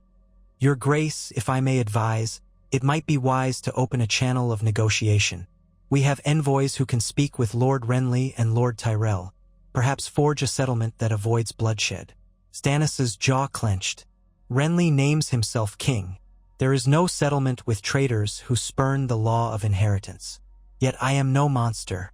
He is my brother, though he dishonors our family. Send your envoys, Lord Stark, but do not waste my time. If he refuses, we march." That evening, Ned convened a hurried meeting of the small council, now reconfigured under King Stannis. Kevin Lannister remained master of coin, Peter Baelish and Varys kept their posts, and Ser Barristan continued as Lord Commander of the Kingsguard. Stannis brought in Davos Seaworth as master of ships, a common-born smuggler knight who served Stannis faithfully. Melisandre did not hold an official seat, but her presence cast an unsettling shadow over the chamber. The woman's red robes and intense gaze made some of the lords uneasy. She spoke little, yet everyone sensed her influence over Stannis. Ned presented the letter he had drafted to send to Renly, urging him to accept Stannis's rightful claim and come to King's Landing in peace. He also hinted at the possibility of bridging alliances, offering Renly a high position, maybe even a promise that if Stannis produced no heirs, Renly would stand next in line. Stannis seemed to balk at the latter point, but let it remain in the letter for now, grudgingly acknowledging that any path to peace might require some concession. The letter went out by Raven and by Ryder. Days passed. Word came back that Renly and his host were marching north from Bitterbridge with a large force of Reach and Stormland knights, possibly heading toward King's Landing. Another Raven arrived from the south, indicating that Mace Tyrell was calling more banners. The city readied for war. Stannis demanded that the city's gates be fortified and that the royal fleet patrol the Blackwater. At the same time, envoys traveled frantically between the two brothers, carrying proposals and counterproposals. Ned's time was consumed by attempts at mediation. He even wrote directly to Margaery Tyrell, urging her to counsel peace, though he doubted how much influence she held over Renly's ambitions. Throughout it all, a sense of inevitability loomed. Renly had the popular appeal. Stannis had the lawful claim. The lords of Westeros would line up behind whomever they believed could grant them the greatest security and rewards. Meanwhile, the Lannisters waited in the wings, ambiguous about whether they would field an army. Some reports suggested that Tywin was massing forces near Harrenhal, though no official declaration had been made. Finally, the unstoppable gears of conflict ground forward. Renly's host advanced to within a few days' march of the city. Scouts reported that the Tyrell bannermen alone numbered in the tens of thousands, with cavalry, infantry, and siege engineers. They had encamped along the Rose Road, an easy route to King's Landing. Stannis ordered the city's garrison to prepare for a siege if Renly attacked. Ned pleaded for one last attempt at parley. Stannis agreed, but only if Renly would meet him in person outside the city's walls. Renly acquiesced, perhaps hoping to project confidence. On a chilly morning just after dawn, the two brothers met on a field a league from King's Landing, each accompanied by a retinue of trusted knights. Ned rode at Stannis' side, solemnly watching the horizon where Renly approached with Brienne of Tarth, Loras Tyrell, and other loyal knights. Margaery was not present. This was a battlefield matter, not a courtly negotiation. The tension was palpable as they dismounted. Stannis wore a thick cloak bearing the crowned stag in gold thread. Renly sported a cloak dyed a brilliant green, with a stylized golden stag that matched the Tyrell roses, signifying his alliance. They stood a few paces apart, measuring each other with grim expressions. Renly broke the silence first. "Brother," he said, voice carrying over the frosty air, "I see you've stolen to the capital to seize what you can. Has living in Dragonstone made you forget the living heart of the realm?" Stannis' eyes narrowed. "I have stolen nothing. Robert named me his heir, as the law decrees. You are the thief, calling yourself king against all right and reason." Renly's mouth curved in a bitter half-smile. "Is it reason to place the crown on a man the lords despise and fear? You have no children, Stannis, no warmth in your soul.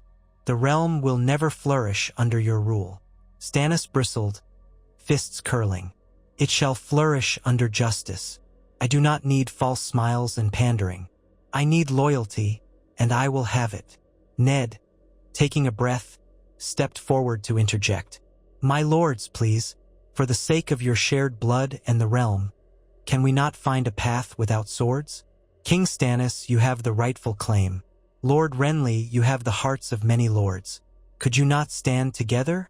King Stannis can make you his heir unless or until he has children. He can name you Hand of the King. The Tyrells can be granted honors as well." He paused, scanning their faces. "We can avoid the spilling of blood if you would both relent." Renly's expression flickered. For a moment, Ned thought he saw the faintest spark of willingness. But then Loras Tyrell leaned in to whisper something in Renly's ear, and Renly's jaw set once more. He looked at Stannis. "Why should I be second, when half the realm will follow me willingly? You have no gift for rule, brother. Only harsh commands and punishing laws. That might keep Dragonstone in line, but it won't hold the 7 kingdoms." Stannis took a step closer, anger radiating. "If you do not bend the knee, you will face me in battle. That is the sum of it." Renly lifted his chin. "So be it, then. I will give you 1 day to reconsider, to yield the city to me. After that, my banners will march." Their retinues tensed, hands drifting to sword hilts. Ned placed himself between the two brothers, heart pounding. "Enough," he said. "This is madness. So many will die, your own bannermen, your own people." Renly's face was unreadable. Better that than a joyless reign under a king who does not inspire loyalty. If the realm must suffer a single battle to unite behind me, so be it. Stannis shook his head slowly. You were always the youngest, always indulged, never facing the burdens I did. You have no sense of law or duty. If I must kill you to protect Robert's legacy, I will. With that, the confrontation ended. Both sides mounted up and returned to their camps. Ned felt a hollowness in his chest. His last attempt at peace had failed, undone by pride and fear. One day, then war would come. Back behind the walls of King's Landing, Stannis at once ordered preparations for a pitched battle if Renly forced the gates. Some urged Stannis to sally forth and meet Renly on open ground. Others insisted they should hold the city, forcing Renly to attempt a siege. Ned tried to counsel a measured approach, perhaps sending a final peace offer in writing, yet Stannis rebuffed him. I gave him the chance. He refused. Now the time for words is done. The City Watch patrolled the battlements, archers manned the ramparts, and the royal fleet was stationed at the Blackwater to repel any attempt from the riverside. Civilians huddled indoors, panic gripping the streets. If Renly attacked, the city could become a battlefield once again, and the fragile peace Robert had known would be shattered for years to come. Ned couldn't help recalling the vow he'd made, to keep the realm together. Had he failed already? That very night, Ned walked the ramparts alone, gazing out at the flickers of distant campfires from Renly's encampment. The wind cut cold across his face, and the faint smell of smoke drifted from the city below. He thought of Catelyn and the children, hopefully secure in the castle's inner wards. He remembered Robert's grin, the easy way he used to wave off trouble, trusting Ned to manage the details. Now Robert was gone, and Ned was left to manage a realm on the brink of civil war. He whispered into the darkness, I tried, my friend. I tried. Only the silent stars heard him. Morning broke, leaden gray. Ned rose early, mustered in the courtyard with Stannis and his knights. It was said that Renly's forces were already advancing, forming ranks on the plain south of the city. Ser Barristan reported that scouts had spotted their banners along the Rose Road, heading for the main gate. Stannis donned his armor, etched with the sigil of House Baratheon, though different from Robert's flamboyant style. His was austere, dark steel with a small golden stag. Melisandre stood nearby, whispering some prayer to her red god. Ned ignored her, focusing on the imminent crisis. They marched out through the gates, forming their own lines. King's Landing's defenders included the City Watch, the King's Guard, and some loyal lords who had rallied under Stannis. Their numbers were fewer than Renly's, but the walls gave them an advantage if they chose to fight defensively. The gates stood open for the moment, archers on the battlements, siege engines braced to rain stones or scorpions upon attackers. Ned rode with Stannis along the lines, verifying positions. The men looked nervous, eyes darting across the field where Renly's banners approached. A sea of green and gold, the stag of Baratheon mingled with the rose of Tyrell. War horns sounded. Ned tried to recall the chaos of the Trident, that final battle of the rebellion where Robert had slain Rhaegar Targaryen. Now Robert was gone, replaced by a feud between his brothers. The wheel turned, but the cycle of bloodshed remained the same. As Renly's host drew closer, Ned could make out the flash of steel under morning light. Knights in shining plate, footmen with pikes, war horses snorting plumes of steam in the cold air. At the front rode Renly, shining in elaborate armor, with a brilliant green cloak streaming behind him. Beside him was Ser Loras Tyrell, the Knight of Flowers, resplendent in rose-adorned armor. On the other side, tall and imposing in blue steel, was Brienne of Tarth, her devotion to Renly unmistakable. Mace Tyrell could be seen in the second rank, flanked by his bannermen. Some flicker of desperate hope remained that they would not charge, that perhaps they might send envoys. But that hope died when Renly raised his sword, pointing toward the city walls. The horns sounded again, a low bellow that vibrated in Ned's chest, and the columns of Renly's troops advanced. Stannis lifted his own sword in response. "Archers, loose!" he shouted. A volley of arrows arced over the battlements, descending upon Renly's front ranks. Men cried out, shields clattered, but the lines kept moving. The watchers on the walls readied another volley. Stannis spurred his horse, calling for the defenders on the ground to hold formation. The city watch stood at the gate, a bristling line of spears and shields, ready to repel the charge. And then the fields erupted in violence. Renly's knights slammed into Stannis's forward lines, horses crashing against spears, men shouting as steel met steel. Ned could only watch, heart hammering, as the first wave of blood was spilled. Another volley of arrows rained down from the walls, though some fell short, and friendly casualties occurred on both sides. The clangor of battle filled the morning air. Stannis bellowed for his cavalry to countercharge. They thundered out from one side of the gate, trying to flank Renly's lines. Lances splintered against shields, swords flashed. High lords and nameless foot soldiers alike were dragged from horses or impaled on pikes. The smell of iron and fear permeated the cold wind. Ned caught glimpses of Renly's green cloak swirling as he moved through the fray, leading from the front. Stannis also pressed forward, face locked in grim determination. Ned had no choice but to join the fight. As hand, he would not skulk behind the walls while men died. He drew his sword, spurred his horse, and plunged into the melee, calling on the men to hold their ground. The world became a chaos of shouting, clashing metal, and the jolt of impact. He parried a blow from a Tyrell retainer, disarming the young man with a quick slash. Another knight came roaring in, but Ned sidestepped and slammed the pommel of his sword into the knight's helm, sending him crashing to the dirt. He heard men screaming, horses whinnying in panic. Bodies littered the churned field, muddy with trampled snow. Somewhere, horns blared in confusion. The next wave of Renly's troops poured in, pushing the defenders back toward the gate. Stannis's lines threatened to buckle. Ned felt a surge of dread. If Renly broke through, the city would fall.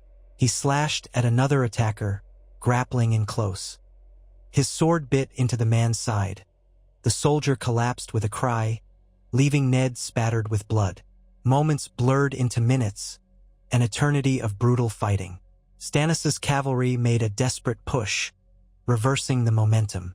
Ned glimpsed Ser Barristan, white cloak stained red, cutting down foes with a tragic dignity. The city watch poured out as reinforcements, emboldened by the presence of the king in the fray. The tide seesawed. Ned lost track of how many men he'd wounded or killed. It was only the swirl of survival now. Suddenly, a horn sounded from Renly's rear lines, different from before. A chorus of shouting rose. Ned managed to pull his horse to the edge of the melee, trying to see. It seemed some commotion had erupted among Renly's men. Loras Tyrell could be seen gesticulating wildly, and Mace Tyrell's banners swayed uncertainly. Renly himself turned in the saddle, scanning the horizon. Then Ned saw movement on the flank, riders bearing the Golden Lion of Lannister, cresting a hill. A large host of Lannister cavalry charged into Renly's flank without warning, slamming into the Tyrell banners from the side. Shouts of alarm broke through Renly's lines. Kevan Lannister, or perhaps even Tywin, had apparently entered the field. Within moments, Renly's flank began to crumble under the unexpected assault. Seeing this new threat, Stannis seized the opportunity, rallying his men to push forward again. The Tyrell foot soldiers, now attacked from two sides, wavered. Some threw down their arms and tried to flee. Others fought to the last. The cavalry battle became a tangle of Baratheon, Tyrell, and Lannister sigils swirling in a deadly dance. Caught between Stannis's front and the Lannister flank attack, Renly's host started to break apart. Ned watched as Renly, Loras, and a small knot of loyal knights fought valiantly. For a moment, it seemed they might be overwhelmed. Then Ned saw a swirl of Renly's green cloak vanish in the press of swords and horses. He feared the younger Baratheon had fallen, but the confusion was too great to tell. By midday, the outcome was clear. Renly's forces were shattered. Hundreds lay dead or wounded, the rest fled in disarray. Stannis's battered ranks consolidated near the gate, while the Lannister knights regrouped on the flank. Ned, exhausted and battered, reined in his horse, scanning the carnage. Smoke drifted from the broken siege engines Renly's men had brought. Bodies lay strewn across the field in a grim tapestry of shattered steel and splattered blood. Stannis rode up, helm dented, dried blood coating his gauntlet. "We have victory," he said through gritted teeth. "Renly is scattered." His gaze flickered to the Lannisters. "But how did they arrive? We did not summon them." Sure enough, riding toward them was Tywin Lannister himself, clad in gleaming plate, red cape whipping behind him. He approached Stannis and Ned, flanked by a retinue of knights. "Your Grace," Tywin said, bowing slightly to Stannis. "We saw an opportunity to protect the city from a rebel force. House Lannister will always defend the rightful king, so long as we are not spurned." Ned's stomach twisted. He understood. Tywin had waited until the perfect moment to strike, ensuring that Renly's forces took the brunt of the fighting, then crushing them when they were most vulnerable. Now Stannis owed him a debt of gratitude. It was a cunning move. Stannis, exhausted but victorious, merely inclined his head. "Your assistance was timely. I trust you'll want recompense." Tywin's thin smile did not reach his cold eyes. "Only what is fair, Your Grace. We can discuss the details once the city is secure." Around them, the moans of the wounded and dying filled the air. Ned dismounted wearily, feeling new waves of sorrow. This was the realm he had tried to protect from more bloodshed, and here it was, bathed in it. Yet there was no turning back the clock. At least the immediate threat to King's Landing was ended. Renly's whereabouts remained uncertain. Some said he had been killed in the melee. Others insisted he had escaped with Loras Tyrell. In the chaos, no one had seen a body that was definitively his. Stannis ordered search parties to comb the field for wounded knights of note. Ned found only more bodies, including several of Renly's high lords. Mace Tyrell was captured, cursing his fate. Loras was nowhere to be found. Some knights reported glimpsing him fleeing with a small escort, carrying a grievously wounded figure in green armor. As twilight settled, Stannis returned to the Red Keep in a solemn procession, hailed by some in the city as a hero. Others looked on in silence or with uncertain stares, for the victory had been won by Lannister steel just as much as Stannis's. The seeds of future tension lay thick in the air. Tywin Lannister, having delivered the crown from immediate peril, would surely demand a high price, perhaps new offices, maybe a more formal marriage alliance. Kevan Lannister greeted Tywin at the gate with quiet satisfaction. Ned, his arm throbbing from a sword cut, followed Stannis into the throne room. Servants had rushed to light torches and braziers, illuminating the battered survivors. The floor was muddy with footprints, the hush broken by the crackle of flames. Stannis ascended the steps to the Iron Throne and slowly took his seat, wincing with pain from his injuries. He surveyed the room, eyes dark with fatigue and sorrow. One by one, the lords present bent the knee, pledging themselves to King Stannis. Tywin Lannister stood among them, his posture regal. Only after a pointed pause did he bend a fraction. Ned, eyes lowered, felt a hollow victory in it. The realm was not at peace. This was merely the end of one battle, a single stroke in a larger war. The Tyrells might regroup in the Reach. Renly might still be alive, nursing vengeance. Dorne, the North, the Riverlands, so many forces remained uncertain. And across the sea, the Targaryens might still watch for a chance to strike. Yet for now, King's Landing stood. Stannis Baratheon sat on the Iron Throne, thanks in part to Lannister intervention, and Eddard Stark remained at his side as Hand of the King. The price in blood had been dear. The realm might fracture further unless a lasting peace could be forged. Honor clashed with ambition at every turn, and Ned felt the weight of the vows he had made to Robert, the vow to keep the Seven Kingdoms united.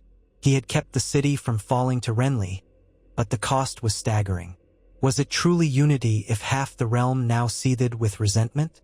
No easy answers lay before him. The Game of Thrones had claimed Robert's life and threatened to do the same to countless others. All Ned Stark could do was continue. Keep forging alliances where possible, keep honoring the memory of the friend he had loved, and pray that the realm would not tear itself apart. Winter was coming, and with it new perils that neither kings nor councils could fully imagine. But if Ned had to face the darkness ahead, he would do it as he always had, with a solemn sense of duty and a faint hope that, someday, a measure of peace might finally descend upon Westeros.